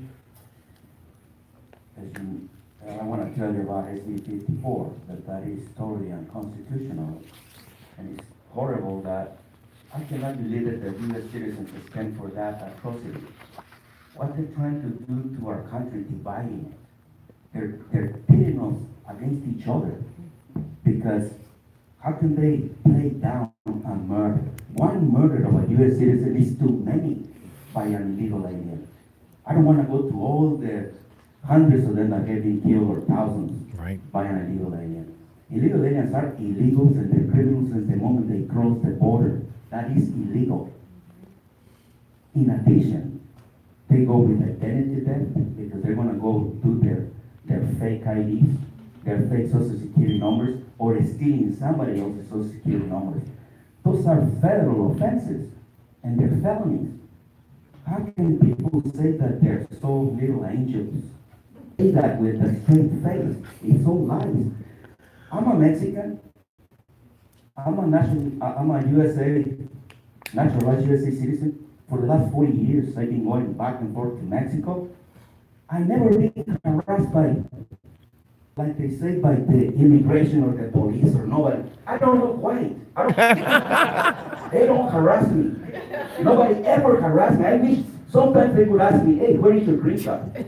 Nobody ever bothered to ask me. Even when I came across the border, they say, "Are you a U.S. citizen?" "No, I'm a legal resident." That never crossed my mind. They say, "I thought you were a U.S. citizen." "No, I'm a legal resident yet, but I'm going to be a USA citizen pretty soon." They never harass me. It's a lie. Thank you. Thank you. Followed by Jean Cohut, followed by Linda Arauco. We're doing great. I don't know about this guy. Good evening, council members, and my fellow Camarillo Dons and Doñas. Thank you for the opportunity to share my concerns regarding the various options before you tonight. I hope that you, like me, find these attempts by a small but vocal minority at subverting the California Values Act to be both mean-spirited and harmful. It's wrong and it's wasteful to help the federal government of people who are integral parts of our communities. These are our neighbors. These are our students in our schools. These are the people we work with and rely upon. And many are students. They are also a vital part of our economy, and we need to stand up to this administration's hate-filled agenda in the way they've chosen to address what we have, which is a faithful Camarillo, who's been a caring man in this community. We all honor his legacy, and maybe now is the time to truly demonstrate the respect and appreciation we have for our history and the community's shared culture. Those in some faith-based communities in trying to decide on the correct moral and ethical path might go to the question, what would Jesus do? While that might certainly be appropriate here tonight, I would also adopt a resolution in support of the California Values Act, or alternatively, to decide to take no action whatsoever. In either case, please make this a unanimous decision, a decision upon which we can all be proud in the years that follow. Thank you for your comments. Jean, followed by Linda Arauco, followed by Joseph Chan. She's on our side. Let's pull it right down to it. Thank you. Good evening, City Council. My name is Jean Cohen. I've been a resident here for over 13 years. 7 of those years I worked for Pleasant Valley School District. 5 of those years I worked for Sue Sigler. I worked for her at Rancho Rosal, and I worked for her at Las Posas. I was given the responsibility and the honor by Mrs. Sigler for first after-school child care in Camarillo. So I just want to say that I'm here to encourage you, City Council, to do the right thing and oppose SB 54 in which manner you choose, but we need to speak up. It is sad, but I'm going to introduce you to a Mr. Jose Bach. This is not taken from any right-wing or fringe internet newspaper or writer. Abuse charges in Ventura County City in January, despite an ice hold. Ventura Sheriff's Department confirmed Wednesday that it was searching for 34-year-old Jose Vaca of Moore Park for charges of sexually abusing a 13-year-old and charges of continual sexual abuse of a minor. Investigators thought he had likely fled to Mexico. He was on the loose for 18 months. However, on January 1st, 2018, Vaca was found in Ventura County and arrested on a $100,000 warrant. He was booked into jail but released on bail the following day, January 2nd, despite the fact U.S. Immigration and Customs Enforcement had previously issued an immigration hold for Vaca. According to the Sheriff's Department, deputies did not notify ICE that Vaca was in custody because of SB 54, which had taken effect the same day of his arrest, January 15th. I'm going to read these and other articles, followed by Joseph Chan, followed by Elizabeth Hoskinson. Awful. Hi, Joseph Chan, former resident. Thank you, Honorable Mayor and City Council members. I oppose this unconstitutional SB 54. It is a policy because of DACA, which is a failed immigration policy of the Obama administration, which they pushed onto the Trump administration. It is not the Trump administration's fault. And everything he said about what's going on in Mexico, the Spanish language media every day, every night, drugs, they even make Spanish language movies about the plight of Central Americans and what they're going through there, all the drugs. If you see in any county, any prison, they are the biggest population. Let me tell you about hatred and bigotry. When, you know, in 1968, my parents were denied by liberals legal immigration here. They tried to do the same also to the Vietnamese, Cubans, Venezuelans. There's so many others. Chinese, there's a lot. These aren't the times of President Arthur. It was the Democrats that put them into the Japanese into internment camps, and it was the Republican Party that welcomed my family. And you know, it turned out to be Holocaust survivors that sponsored my family. So I don't appreciate these liberals trying to accuse us of being Nazis and white supremacists and whatnot. They need to look in the mirror and see for themselves. And not all immigrants are illegal and illegal immigrants are bad, but this law is gonna protect the illegal immigrants that are doing crimes. There's a lot of the paisas, they're dealing drugs, and they can be in Camarillo, and then they'll be in Salt Lake City the next night. We need to stop, oppose this SB 54, and we need to protect law enforcement from doing their jobs. It's not going to take, it's the sheriff's department, it's not going to take away resources, and they're not going to go out and persecute all those people, innocent people that they say. If you see, it's all, they committed crimes. That's why they... Is Linda Orozco here? No, Linda had to go home. Okay, thank you. Elizabeth I'm on the Hoskinson, counter. followed by Barbara I'm on the counter. Hensley, followed by Arnold Reyes. Is that us?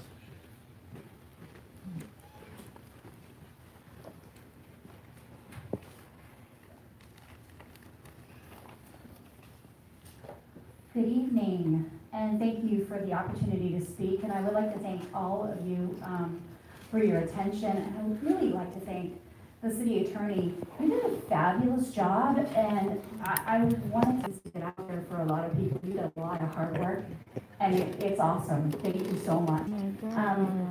My name is Elizabeth Hoskinson, and I'm a resident of Thousand Oaks. But as the mom of an Eagle Scout, I have spent quite a bit of time in Camarillo, and I want to say I'm thankful for your support of scouting. The Scout House here and all of the things that you do helped my son become an Eagle Scout, so I'm really thankful of that. And I have to say, the Scout Log has 12 points, but I'm only going to touch on 3 right now. And the 3 points that I want to talk about are kind, courteous, and brave. I'm hearing a lot of unkind words spoken towards immigrants. Let's remember to be kind. We are all human beings, and we all deserve kindness. Also, we can disagree and still be courteous. I'd really appreciate that. And last, I urge you to be brave and stand up and support SB 54. It is the law in California. Thank you. Thank you for your comments. Barbara Hensley, followed by Arnold Reyes, followed by Michael Smith. Hi, my name is Barbara Hensley. I've been in Camarillo for 40 years. And one thing I've learned that hatred is not a family value. I'm overwhelmed with what I've heard here this week, and I'm sometimes at a loss for words. I'm taking some information from the Policy Institute, Economic Policy Institute. Try not to bore you too much. There's 44 million immigrants that live in the United States. There are 11 million living in California, and half of that are workforce. People are not illegal. That's documented. According to the California State Controller, Betty B., unauthorized immigrant labor is worth more than $180 billion. That's worth a B to California. Fixing potholes with that, without it. If you want to talk about oaths, let's do an oath. Be without fear in the face of your enemies. Be brave and upright, that God may love thee. Speak the truth always, even if it leads to your oath. Thank you. Thank you for your comments. Arnold Reyes, followed by Michael, followed by Miguel Rodriguez. Peace be with you. Madam Mayor, council members, and staff. It's been said out here, what side of history you're going to be on. My question has to do with what side of eternity you're going to be on. I follow a God that tells me that I love Him above all, and to love my neighbor. And my connection with Him is based on my love for neighbor. And my personal feeling would be in support of Senate Bill 54. But I think the proper disposition would be that you take a resolution in essence that you just let the courts judge. Ultimately, we will all be judged. And it will be judged by the laws that are written in our hearts. And what I ask of you today is truly draw a resolution that will end it today. Just say, we're not going to take a position, and just leave it as such, and let the courts take their place. We talk about police. I am a volunteer fire chaplain for the county fire department. I went to infant death, Camarillo State Hospital after leaving them, and it was, I would assume it was an immigrant child. I didn't ask. The police were deeply affected on a human level, and I got a chance to meet them again a little later on. So it goes beyond right and wrong to an ultimate truth. And the truth is that we were affected on a human level. I compliment the police department for their effective work and what they've done. My son, a policeman himself, and it's my responses to these things, I've come to appreciate more and more that our public servants have to do. And you as public servants, I would ask again that you lead us in a way that is truthful, just for all, and courts decide the issue that this city could take. Mike, thank you for your comments. Michael Smith, followed by Miguel Rodriguez, followed by, I'm sorry, I can't read it. It might be Mitzi Smith. Good evening. It takes a lot for me to get out of bed when I was throwing up earlier today. But this issue makes me sick, both literally and metaphorically. It's tired and I want to go home, but this whole evening is very it's interesting that to see what a group of people who feel strongly with an issue can bring a community together. The hatred that is visible tonight is disgusting. The word fascist keeps coming up in my head. Is this how it happens? I support sheltering illegal immigrants who commit crimes whatsoever. Nor do I think many people in this room do. The idea that people are here defending criminals is insane. It is, it's true.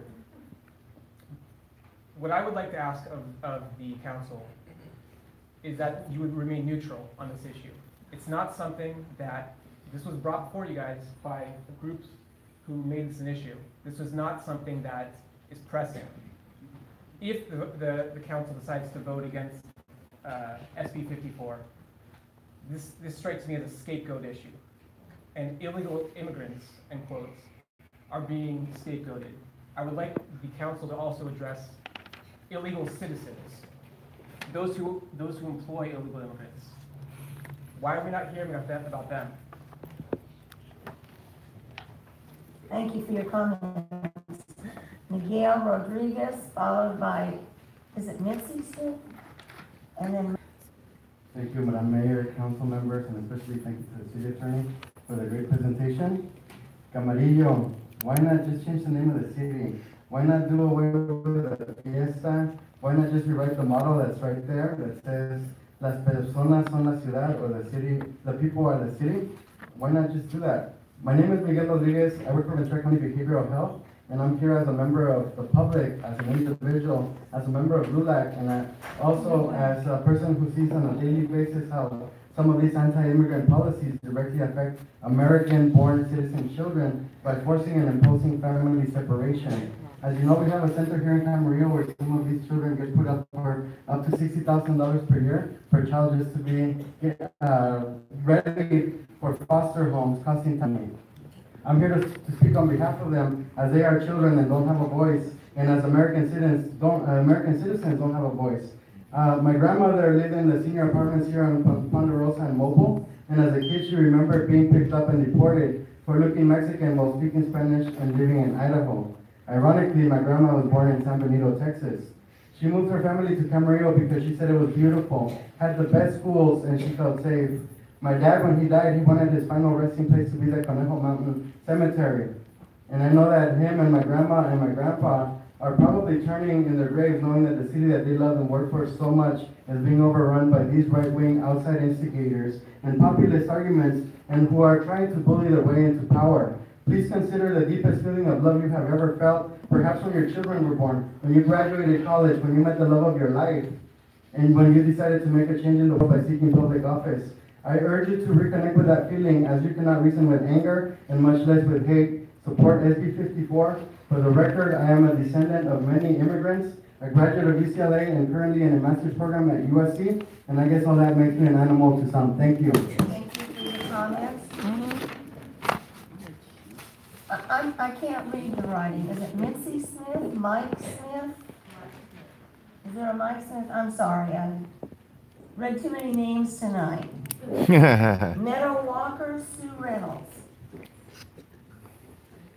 No, Madam Mayor, I'm afraid that I have to take credit for that. I apologize for my chicken scratch. For over 1,000 years, the values of Western civilization have spurred us on to love the stranger. Not just the neighbor, but also the stranger. That comes from the Torah, the first 5 books of the Bible. You know what our Western civilization was founded on? Loving the stranger. This includes the angel families among us. Folks, these are families whose loved ones would be living today were it not for their lives being cut down by illegal alien criminals who should have been remanded to ICE, but were not. It's not right. That's not just a legal judgment, that's also a moral judgment as well. Were it not for California SB 54 and other such travesties like it, there are innocent people who would be alive today. You know, this morning I woke up in a place, I'm not going to tell you exactly where for a few reasons. Let's just say it starts with a T, it ends with an S, and it has an X in the middle. And when it comes to constitutionality, well, X marks the spot. Now, if the folks in Sacramento who are at war with themselves really want to draw Camarillo into that, and by default they already have, well, that ought to be Sacramento's problem. That doesn't mean it has to be Camarillo's problem, though. Look, if SB 54 only gives sanctuary to illegal aliens in our jails and prisons already, if that's the so-called answer, how stupid was the question? Love the stranger, opt Camarillo out of SB 54. What the hell do you have to lose? Thank you. Yes. Thank you for your comments. Meadow Walker, followed by Sue Reynolds. Your hat. Followed by Danielle Bloom. I think Meadow is gone. Meadow, are you I here? think she's gone. Sue Reynolds. Yay, more of our team. I hope. Good evening, and I do mean evening. I did not expect to be here this long. I thank you for the opportunity to address you and speak my mind. I believe that the state legislature overstepped their bounds because immigration is not the domain of the state. It's the domain of the federal government. Every individual who serves in the United States, no matter what your position, whether you're in the military or in an office like you folks are, you swear an oath to support and defend the Constitution. And that means that you acknowledge and they are in charge of naturalization. So when the state decides that they're going to block communication between the federal government and the state people or local police, they have overstepped their bounds, and that's what we are here talking about. We're not here to talk about farm workers, and it's my understanding that 50% of the people in California are Hispanic. So there are other people who are the minority of this. So I just think that it's safer for law enforcement people to be able to take custody of people in a safe environment, not to go into the community where it becomes a danger for the community and the officers. Danielle Bloom, followed by Jan or Janine Albans, Albamse, followed by Jane Germain. Damn, we just can't kiss them. Danielle?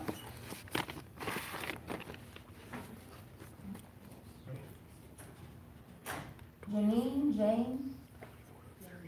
I'm Jane. You're Jane, okay, come on up. Jane Germain? Jane Germain.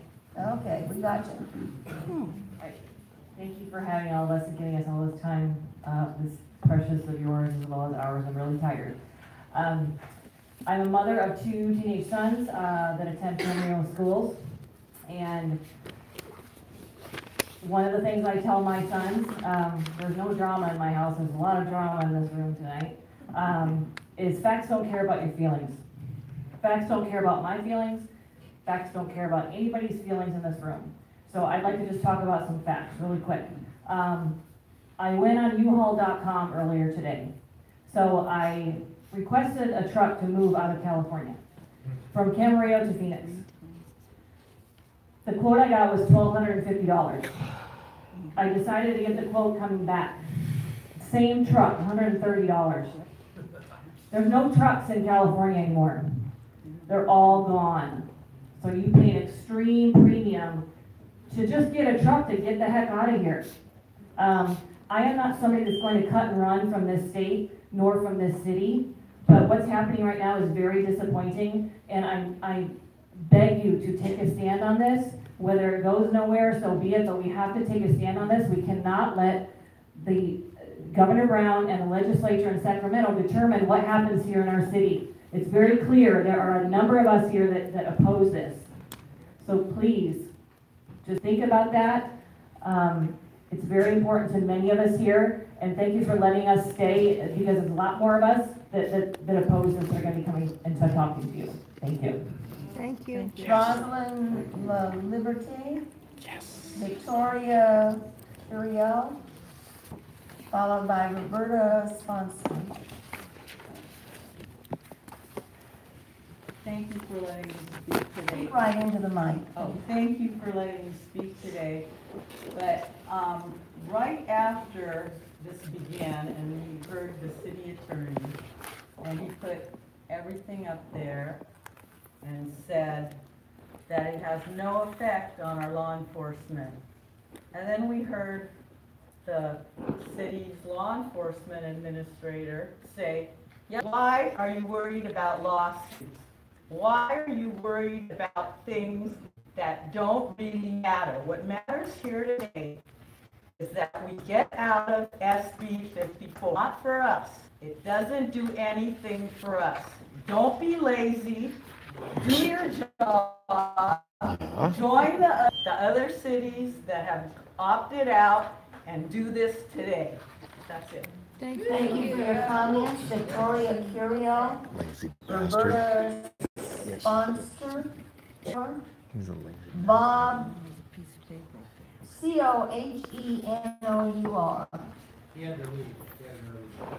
I got 26 Good now. evening, my name is Victoria Curiel. I am a Camarillo voter, Camarillo mother, and I'm a Camarillo taxpayer. A mother, She's a Camarillo recently my daughter was informed that because of the opposition's SB 54, she would be deported. Completely false, because, you know, we are multi-generational Mexican American, Venezuelan American, French American. So the fact that this rhetoric is affecting my daughter with all these falsehoods is really saddening, especially with Camarillo, las personas son la ciudad, meaning that the people are the city, including our children, including our farm workers, whether they're documented or not. We just want to support, as we did before, as las personas son la ciudad. And it's late, and I really appreciate it. Thank you for your comments. Roberta Sponsor. Matt Lorimer, followed by Alva Galindo, followed by Barbara Williams. No, we're seasoned. We have the strength. He's on our side too. Matt Warmer.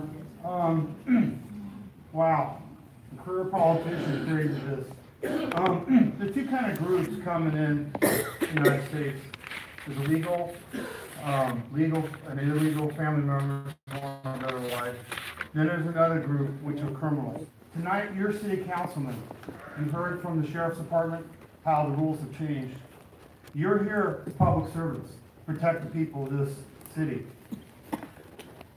What we're talking about is when you basically kill, murder, rob, small crimes, it doesn't matter. What this law basically says is this isn't about, by the way, the sheriff's department, before this law, after this law, they weren't conducting raids, arresting family members all over Ventura County. They weren't doing that. Down here, it's about people who've committed crimes, and the sheriff's departments all over this state, people in an uproar. You know why? You've heard it on TV. You can filter it out the way you want it, but the bottom line, this is about people committing crimes and killing residents. That's right. And you know something? That's what it's really about. And why are so many damn people angry in this state? Is because the governor uses the way to basically, does he want more voters? What does the governor want when he created this bill? Because he wasn't keeping the citizens safe in cities across the state. The bottom line, this is about, does the law enforcement have the right to get rid of people who don't live in this country, who commit crimes, and report that? That's the bottom line. That's what the decision is tonight. You're about public safety. Think about that. Thank you for your comments. Alva Galindo, followed by Barbara Williams, followed by Michael Watford.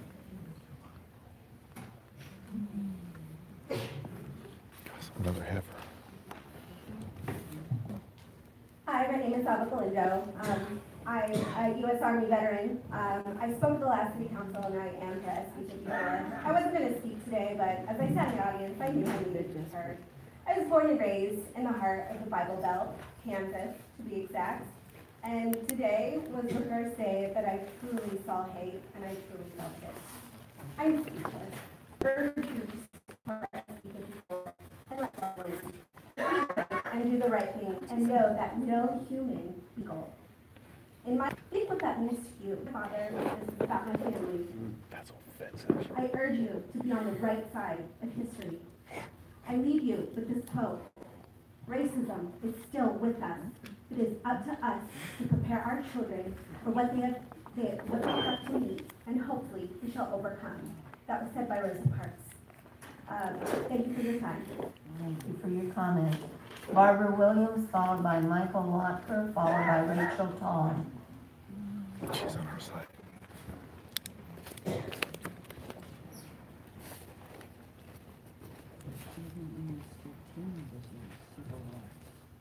Barbara Williams. I live in Camarillo, and I have a say in what you do tonight. Not those who don't live in Camarillo. I've lived here for a year in 1958 and 59, and 40 years ago, my husband and I bought our first home in Camarillo to raise a family in a safe environment. The only valid choices you have are number 4, adopt a resolution in opposition, or 6, to direct the city attorney to submit the amicus in opposition. Doing nothing says you don't care about our safety. Public safety is suffering due to SB 54. By not allowing ICE notifications of release of felonious illegal aliens, ICE is now forced to seek out these felons that need to be deported and coming into our communities. SB 54 requires a warrant for local law enforcement to cooperate with ICE. With the courts backed up and a shortage of judges, in essence, California is blocking any attempt by ICE to get felonious illegals when they are released. There are a significant number of citizens in Camarillo victimized by those released from custody. The most infamous case is the murder of Kate Steinman. I talked to a mother whose son was killed on his way to work by an illegal alien. The illegal was driving without a license and had been deported, but was back in California. She was brokenhearted that a criminal was allowed to live here and kill her son. For those of you who support SB 54, you are saying the safety of and welfare of legal citizens are not as important as a criminal who entered our country illegally. You are saying gang members such as MS-13, drug dealers, people who steal, people who beat and rape others, and people who shoot innocent victims need to be protected from deportation. I don't understand that. Neither do I. I am not a racist, I'm not a bully, and I'm not a fearmonger. And I am a person of faith. I am just against immigrants illegal immigrants who have committed other crimes. We welcome all people here. Matt Lotker, followed by Rachel Tom, followed by Leonora Ferris. I'm Rabbi Michael Lotker, and I've been a resident of Camarillo, and I've been a rabbi here for about 20 years. I'm also chairman of a local interfaith council. You know, we Jews and Christians take the Bible seriously. We Jews and Christians take commandments seriously. I often hear people praying that God be on our side. I would rather we pray that we be on God's side. You know, the most repeated commandment in the Hebrew Bible, in the Old Testament, is repeated 36 times. And that is to protect the vulnerable and powerless in society, specifically not to oppress the stranger. There's a bunch of commandments about love. You know, we're not commanded to love our parents. We're not commanded to love our children or even our grandchildren. We're not even commanded to love our spouses. We are commanded to love God. We're commanded to love our neighbor. We're commanded to love the stranger. And in the Hebrew Bible, the Jews loved the Egyptians. It is that love that opened our nation to wave after wave of immigration. Sometimes it's really hard to know what the right thing to do is. That's why they're called commandments and not suggestions. My support for SB 54 reflects my desire and obligation to comply with God's most repeated commandment. And we Jews have a special stake in this, because in every nation, except thank God for this nation, we have been declared illegal immigrants, even though many of us have been born in those nations. As others have mentioned, America is watching us. But more importantly, God is watching tonight. We are one nation under God. Our Ferris, Willie Lovecraft. We're getting outnumbered again. Good evening. My name is Rachel Tom, and I am a resident of Moore Park. Every month in our country, tens of innocent American children were shot down and murdered, and not by illegal immigrants. I understand that many people have said that they will make them concerned about public safety, but as what you have seen presented by Bill 54 is a statement earlier in Californian law that provides protections for immigrants. It is a California value. It really does not change anything that has not been existing in California. I am among the fortunate people who have called Ventura County home. We have lived and worked in Ventura County for the last 26 years. The reason that made us choosing Ventura had been and still are the reason that make Ventura great. Our county has had several cities that were rated the safest cities in the nation, and Camarillo was one. We have lived among Californians that come from different backgrounds and origins, and our county and cities continue to be the best harmony, the safest, the cleanest towns and the cities of the state. We must have done something right. Why now we plan to change that and bring fears and mistrust to our own residents and neighbors? Camarillo and most Ventura County are agricultural towns, and no doubt most of our revenues brought in through the farming and farm workers. Why would we want to bring fears to our own people, our own workers, who play an important role in our economy? Thank you for your comments. Lenore Ferris, followed by Willie Lovecraft, followed by William Hubbard. Good evening. Thank you for having me. My name is Lenore Ferris, and I'm legal immigrant, and I came here 60 years ago. Single parent, I raised 5 kids on my own. I never collect welfare. 1 month I collect foodstuffs. And illegals here, they come here for 30 years, and they never apply for green card. It's a permit to work in this country. Why? It's a slap in my face. And all the immigrants, legal immigrants, they went through waiting, applying for immigration, and all the requirements of the health certificate, and all those things that they require immigration laws. And why they come here in front of us and become automatically citizens, or collect welfare, collect all those things, and also separate me from my grandson. My grandson, I was separated from my grandson for life. Then MS-13 killed Mike's grandson 4 years ago. Then I didn't know what MS-13. I decided my grandson dead, right there when they killed him. It was the MS-13. At that time, I didn't know what an MS-13. Now I know.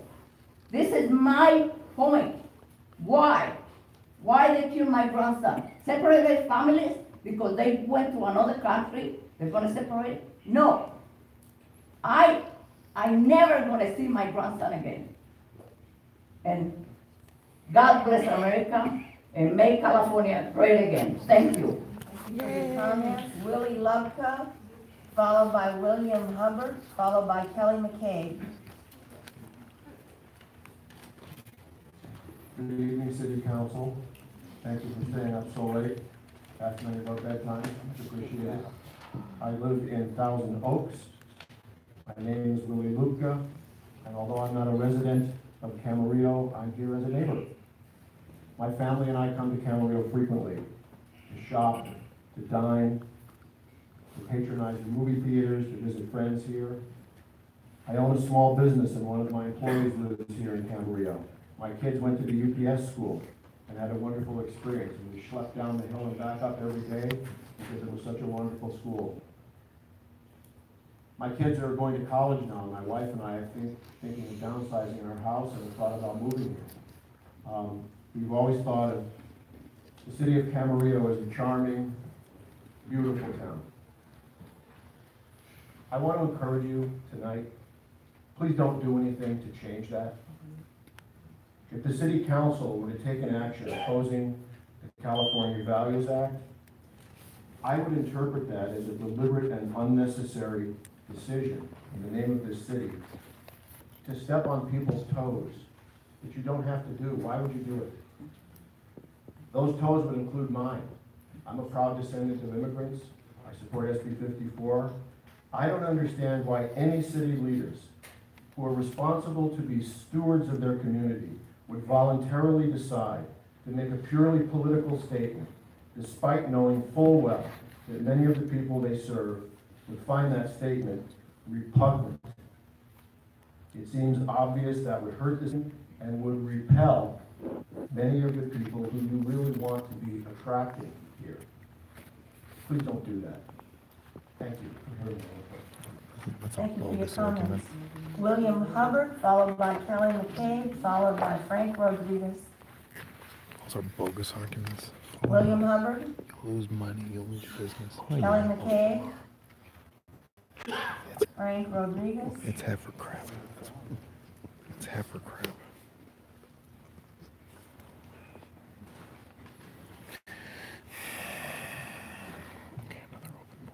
No, thank you, Mayor and City Council, Camarillo. My name is Frank Rodriguez. I'm part of CAUSE, the Central Coast Alliance. What it's about is to calm this down. So every comment you've been saying, thank you to everybody. I really think that's for us to be able to look at people we don't agree with in the eyes and tell them we love them, and that we want to have a civilized debate. So I really do appreciate that. And thank you to the city attorney for really breaking down what this debate is about, and really focusing on the debate between the state government and the federal government, where this issue is really being debated. Because we do have a competent state governor with Governor Brown, with our Brownlee, and with our Assemblywoman Jackie Irwin, and we really want to make sure that that debate happens, and really focus on that because. And responding, sorry to jump forward a little bit, responding to the issue about criminals and criminality, what a lot of us, especially the younger generation, the sons and daughters of immigrants that I'm descendant of, support is that we really want to do the process of local law enforcement to take action. When we're talking about criminals are not just illegals, right? Criminals can come in any shape and color, any person, and what we want to make sure is that someone is not afraid to come forward if they face domestic violence, that they approach the sheriffs or the police in a way that they feel safe to talk about. And we want the debate between the state and the federal government to take place, because we know this is a very partisan, emotional debate, but what we support is a debate that's happening today in which we're listening to both sides, but we want to be treating people as humans and people that we support. So I really appreciate for your time and being here so late. Thank you for your comments. I had Venan, followed by Julie Martinez, followed by Rich Gardner.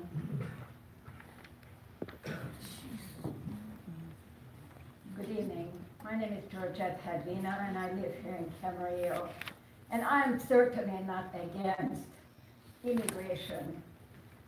After all, most of the legal immigrants made this country great.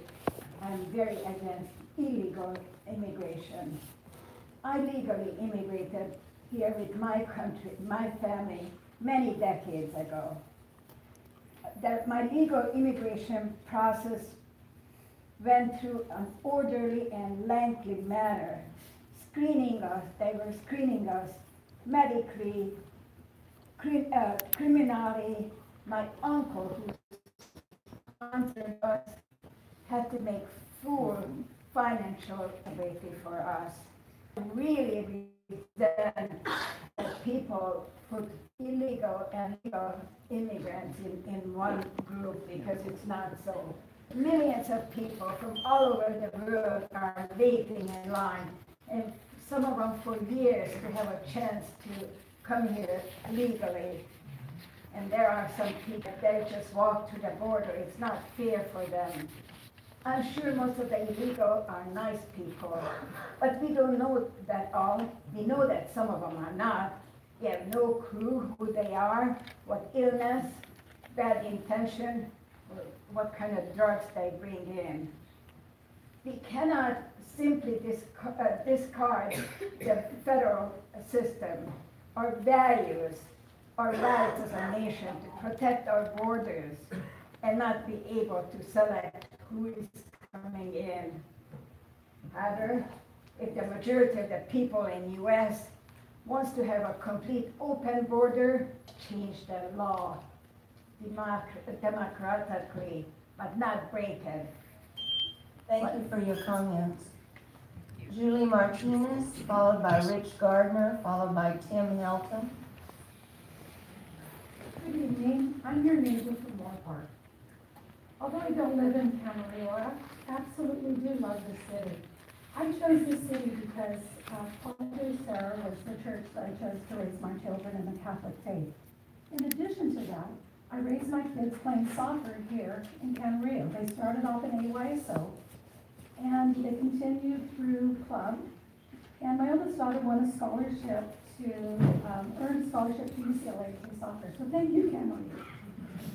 My husband is also a club soccer coach. My husband cannot be here due to a work schedule issue. My husband is a 31 veteran of LAPD. He texted me a really quick message and asked that I share this with you.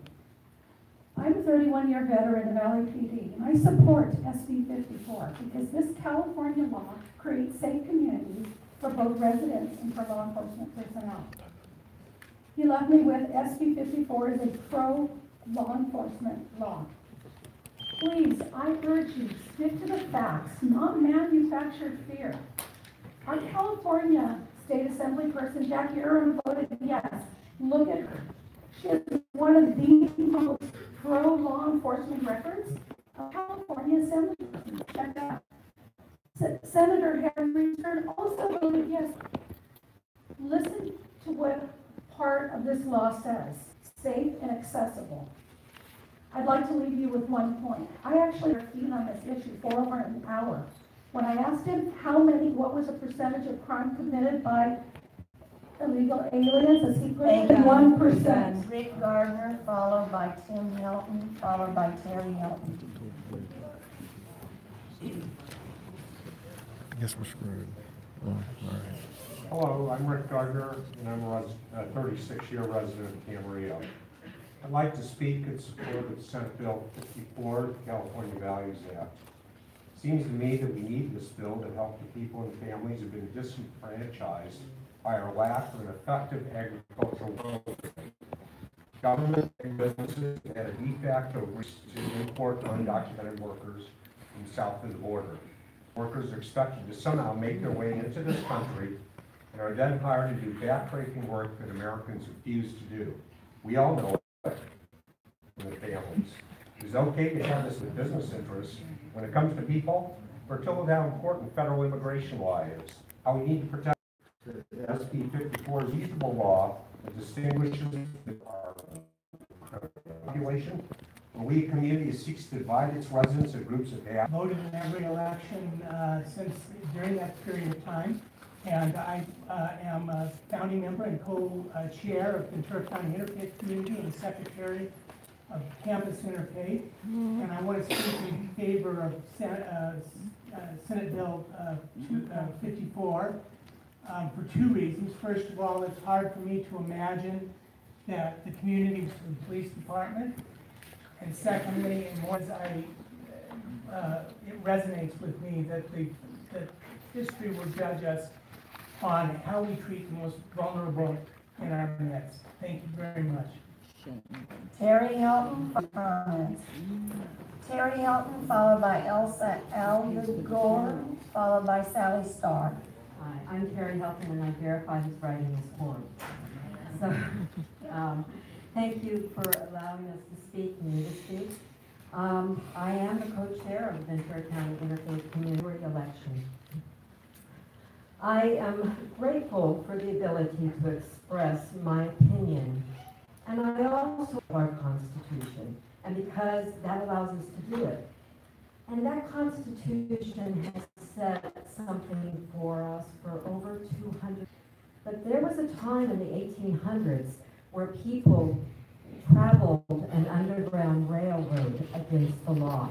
People harbored them in the northern part of the United States against the law, against that Constitution. And they went. They left slavery because it was abusive, because they were slaves, because their families were torn apart. And I see a semblance here, are leaving countries because they are distressed, because they're in dangerous situations, because sometimes they're enslaved, because they just want to feed their families. I am in support of SB because it is the right thing to do, and it will leave us standing in history, whatever we choose to do, as we stand in history from the 1800s. Thank you. Thank you for your comments. Elsa, how do you pronounce your last name? Aldegar. Okay, thank you. Just pull the mic down and you'll be fine. Good evening, Council, Mayor, and I'm here to speak on behalf of Latinos for Trump and also Make California Great Again. And I just want to share that I am originally from El Salvador. My entire family immigrated here in 1989. We all became citizens. And when we became citizens, we learned that there's a supreme law, and that's not Sacramento. We have a constitution, and all of you guys are public servers. You're supposed to be on our side, not with the illegals. And another thing, this has nothing to do with children, this has nothing to do with immigration, it has nothing to do with being racist. I'm not racist, my son is half black. My cousin is half Persian, so we're not racist. This has nothing to do with skin color. This has to do with law and order. We cannot pick and choose our laws. So if we are picking and choosing our laws, what makes you think that and if you do nothing about it, you're actually allowing all the criminals to come here. If I was a criminal, I would feel welcome here. I would be killing all your family members. And I would be like, I'll be protected. So your job is to be with us, with the people. I have thousands of people that tell me constantly, please, Elsa, speak on our behalf. This is not about the illegals. This is about law and order. Please do what's right, do the right thing. And speak up for we, the people. Thank you. Thank you. Sally, Mindy Froelich, followed by Ed Miller. Sally Starr, Mindy. Followed by Ed Miller, followed by Barb Miller.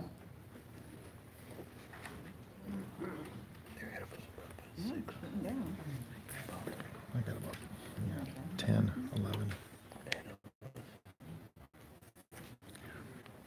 Wow, waited a long time to get here. Council, thank you for your service and for entertaining this exhausting dialogue. This is our duty. This is your duty to promote our democracy. And I appreciate all sides of what I've heard tonight. Our actions tonight are largely symbolic. Namely, you're largely symbolic. Therefore, I'm asking you to send a clear message. I'm asking you to please choose to communicate that all citizens can trust the public servants in the city of Camarillo. Please resolve to support the California Value Act. Thank you. Thank you for your comments. Ed Miller?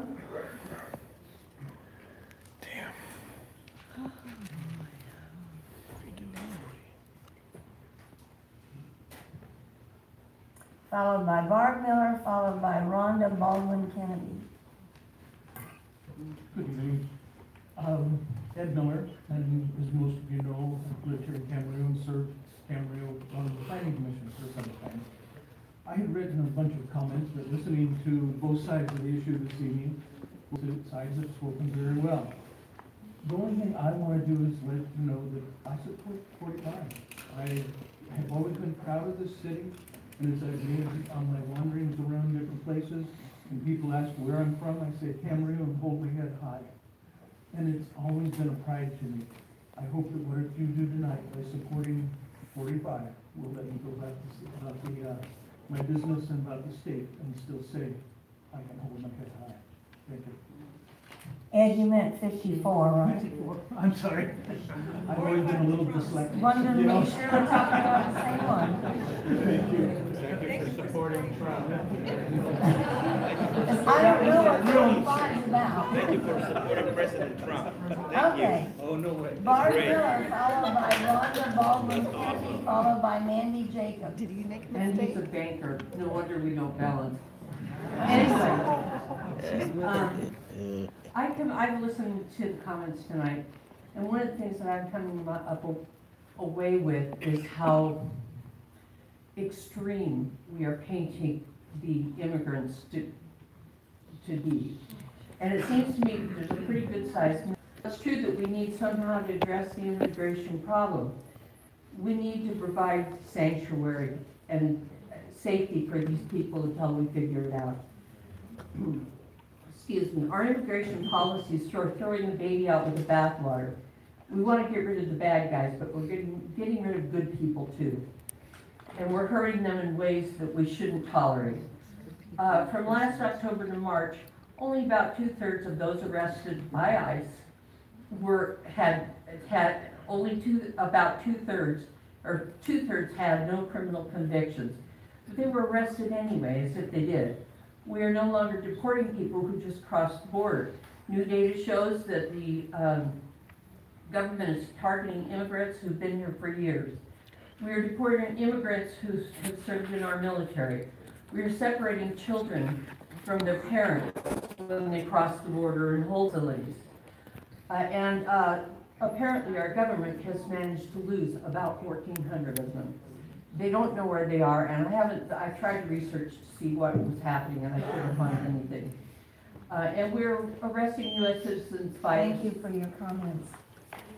Rhonda Baldwin Kennedy, followed by Mandy Jacob, followed by Merrill Burton.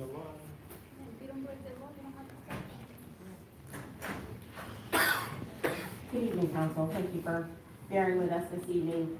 As I sat here for the last few hours, listening to people compare criminal illegals to the Underground Railroad, Rosa Parks, it's kind of insulting to me as an African American. Yes. And let me tell you about history. My great-great-great-grandfather was a runaway slave who was a water boy in the Civil War. My great-grandfather was the first African-American state assemblyman for the state of Wisconsin. And after all of that service, what happened was my uncle was murdered by an illegal immigrant who was here and had police contact 3 times. This is not about illegal immigration. This is about the criminal element of illegal. And I would ask the speakers who are for SB 54, have you actually talked to the illegal immigrant community? I have. I'm a practicing attorney, and a lot of my clients are not here legally, and I help them gain citizenship. And there's a little thing called the U visa. So if you're a victim of a crime and you report it, and you can apply and get a U visa. So the fact that is false. You do want to communicate with them because they can qualify for a U visa. Additionally, why would you communicate and talk to the police and snitch on an illegal criminal like an MS-13 gang member when the police are just going to let him out of jail? What do you think they're going to do? They're going to go right back to the person who snitched on him and put him in the jail in the first place. So if you were an illegal in the community, would you want to communicate and talk to the police and inform with the police? No. So I wish that you guys would use facts. And I heard terms like hard workers, picking the fruit in the fields and breaking backs. That sounds vaguely familiar. That's the same thing they said about slavery when they were out in the fields picking cotton. So I would ask you all that call us racist to look in the mirror when you use your terminology. How about that? That's right. We don't clap. Oh. We don't move. Take it back. Thank you for your comments. I couldn't help it. Nancy Jacob, Meryl Berge, followed by Kathy Cook. That was all kinds of beautiful. Thank you so much for listening to me tonight. I wanted to just go ahead and tell you that, do you know, we could have actually cut this meeting short by 1 hour and 10 minutes. You know why? We had 34 speakers pro SB 54. Do you know that here, I wrote the statistics in my scratch. Out of those 34, 28 spoke about loving illegal immigrants. Well, I'm sorry, please read SB 54. It is not about illegal immigrants. It's about illegal immigrant felons and putting them back on the streets. So there we go. That was 28 out of the 34 that we can just discount. The hatred, well, I'm sorry to say, the way we're speaking here about loving and no laws, we're actually looking at an anarchy. So if they want to live in, I don't think you can call yourselves American citizens. I'd also like to address the attorney. Thank you so much for all your hard work. Unfortunately, it was completely biased, and I'd love to know what actually happens after this, because you guys have not been filled in on the other side. I've also spoken to the sheriff, and I know I've spent copious amount of hours with police enforcement. This ties their hands, and just having an attorney that it is easier, and most of the pro people said it's much easier for you to do nothing. But as Edmund Burke said, all it needs for evil to succeed is for good people to do nothing. They've called you brave, and brave to do nothing, again, please, we ask you, we are begging you, we're the people are asking you to stand. I don't want to get into the emotions because, again, 88% of them spoke about emotions. I'm just going to talk facts. Do you know that GLA reported in 2009 that 8 convictions were the average per inmate? Okay, they have a recidivism rate of 50%. We have, this costs the taxpayers of Ventura County, just Ventura County alone, 13 million. That means each individual is paid, we pay also. Thank you for your comments. Thank you. Meryl Berge, followed by Kathy Cook, followed by Barry Dodd. Sir, in the back, just a minute, please. When you raise your sign, the people behind you back there are doing this. They can't see. So could you please not raise your sign? I've asked that several times. Sorry. Please. All right. Hello, City Council members, Mayor, attorney, and staff. Thank you so very much for all the work and time that you have put into this. I am here in support of SB 54. But I urge you to take a neutral stance. This is exactly the kind of situation that the courts and our justice system has been established to deal with. This is not something, considering how divisive and how emotional and how equally heartfelt people feel about this issue, that lead into the middle of. This is our community. We are not being impacted by this situation. This is something that needs to be settled by the courts, and I urge you to take and do no harm and take a neutral stand. Thank you. Thank you for your comments. Kathy Crook, followed by Barry Dodd, followed by Robert Loudon.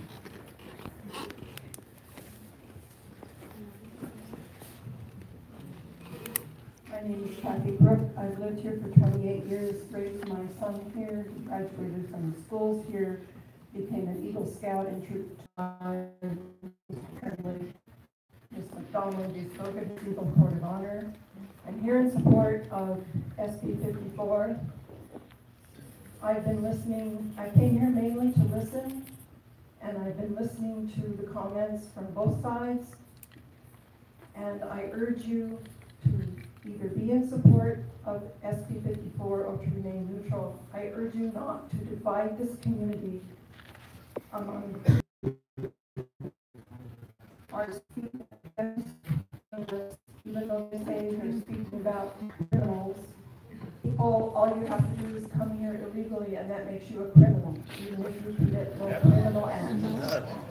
But you are here as a person who is working hard out in the fields, and if you eat, you're employing undocumented workers. And if you buy groceries in the grocery store, you are employing undocumented workers. And I think it's a hypocrisy for this city to say that we are not going to support our undocumented workers. And if they feel fear, too much fear to approach law enforcement, too much fear to witness, too much fear to bring their children to the health center, too much fear to give their children free lunch, then you are creating that fear and you are dividing our community. And I urge you not to do this. And I'm wearing red, white, and blue because you can be a patriot and have any point of view, and I resent those people who seem to think that if we stand up for SB 54, we are not patriotic. Patriots stop slavery. Patriots stop Jim Crow laws. Patriots stop. Thank you for your comments. And they were Republicans, that's right. Followed by Robert Loudon, followed by Richard Castanero. Barry Dodd. Robert Loudon. Go ahead, Robert. Richard Castanero. I'm Robert Melton. Oh. Okay. Foreign agricultural workers. Just a minute. We're going to start you again. Okay. As people are leaving, please be quiet and give respect to the speakers. Thank you. Please start again. Okay. Foreign agricultural workers receive a work permit. It's in every immigration bill. Please pass your resolution. A major problem with SB 54 that was not mentioned by your state is, quote, California Enforcement Agency shall not provide information regarding release date. Absent the release date, ICE agents are forced into the workplace or community to find the illegal alien that committed a serious crime. During an ICE raid, everyone is questioned. An illegal alien not commit a crime, minor or major, is subject to deportation during an ICE raid.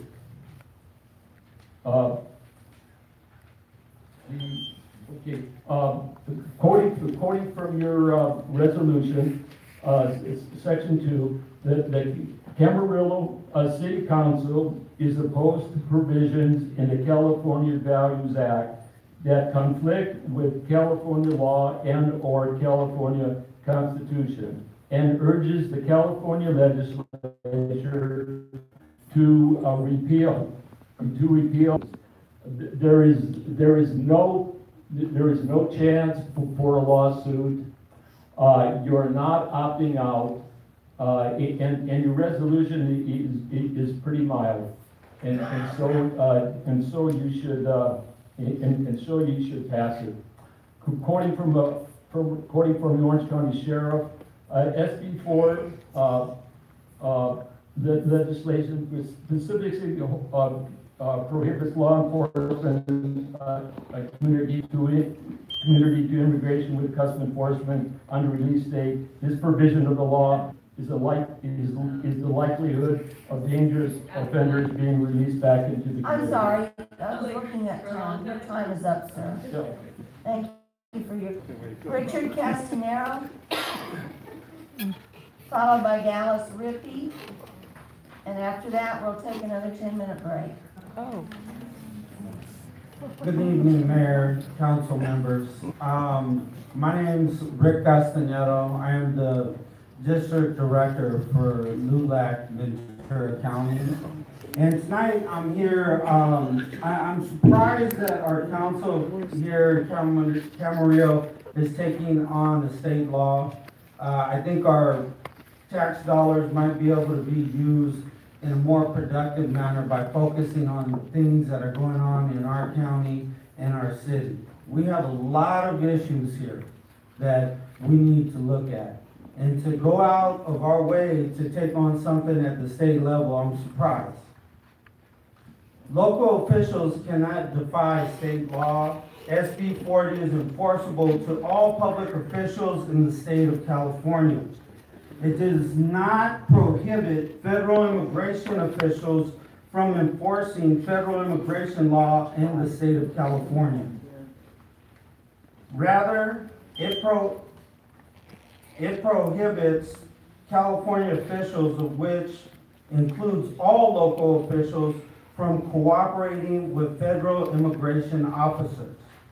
The undocumented community is a critical part of our community. They contribute over $11 billion to our national economy every year. They also contribute $3.2 billion to. Now, I grew up working in this city since I was about 10 years old. I've dug ditches that are about 300 yards long, and I've helped install wrought iron gates that go all the way around homes with acres of land. And I'm shocked that this divisive issue has come here today. I come from a family of immigrants, and I tell you, I appreciate that. Time's up. Thank you. Dallas Rippey, please.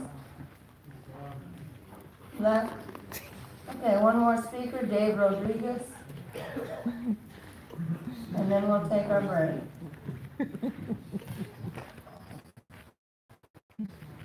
Cut his mic.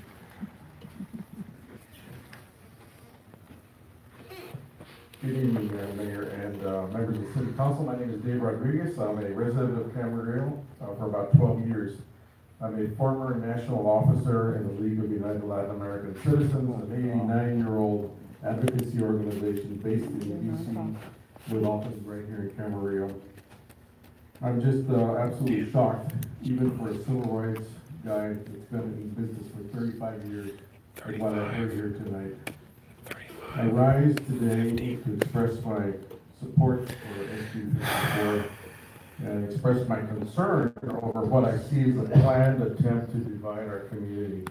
This is a community of churches, schools, and persons from all walks of life and cultures. It would be a shame, Madam Mayor, if tonight's action were to change all that. We simply don't need the headache in our peace-loving, wonderful community. This is no longer a tiny speck of a community in the large map of California. It's a spot that attracts business here and families, people to raise their families. We need to act like it. This is no longer just the corner drugstore and a gas pump like it was in the 70s when I first saw Camarillo. We have responsibilities now with major multinational corporations represented at the Outlet Mall just across the freeway. People come from all over the world to shop here. Unfortunately, there are some who harbor hate and seek to divide us. I urge you to keep us whole and not allow a few dark souls to infiltrate our community for a short-term political statement. It is us that will be, not them. May God have mercy on their souls. Thank you for your comments. We will take a 10-minute recess. I have 11:39 by the atomic clock, and we'll be back at 11:49. All right, folks, I'm gonna.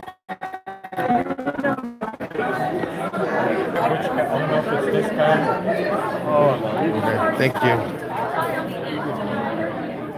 I think it's this guy. Myself have been racially profiled multiple times in my time as a member of this community. I've been pulled over, harassed, and questioned for motions such as skating while brown, driving while brown, and walking the dog while brown. I feel the analysis of more than 50 studies on immigration and crime in the animal review criminology confirmed these results, posting in the Camarillo Acorn. Immigrants as well as legal citizens like myself with darker complexions are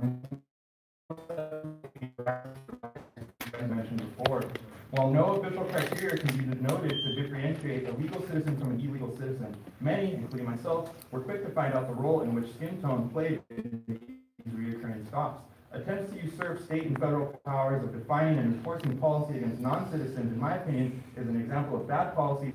Again, let us not forget how crucial the role of race plays in outside perceptions of individuals in Camarillo today. I expect my council members to make the right choice in remembering that this isn't a Republican or Democrat issue, nor a right nor left issue, but instead a choice between right and wrong.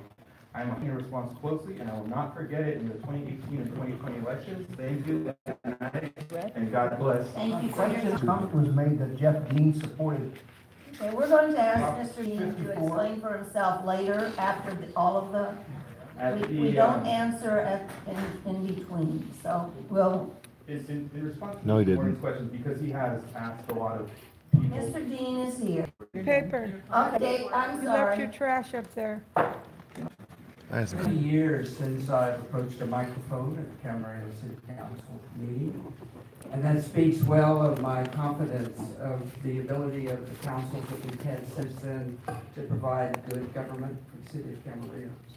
It's almost time to say good morning to you, so I'm cut to the chase. I urge you to vote for option number 1, receive and file this report pending judgments issued by the courts.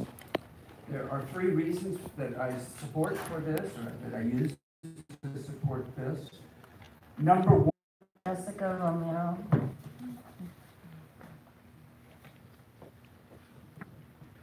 Honorable Mayor Craven, distinguished members of the council, I'm a resident and voter in Camarillo. It is not, according to Chief Beck of Los Angeles, 1979, with Special Order 40. That's not an endorsement. Now, I know law enforcement protection for immigrants who are in the country illegally, but it also was altered recently at the request of Governor Brown to give local law enforcement more freedom to work with officials and to hold individuals for federal authorities if they have been convicted of a felony or other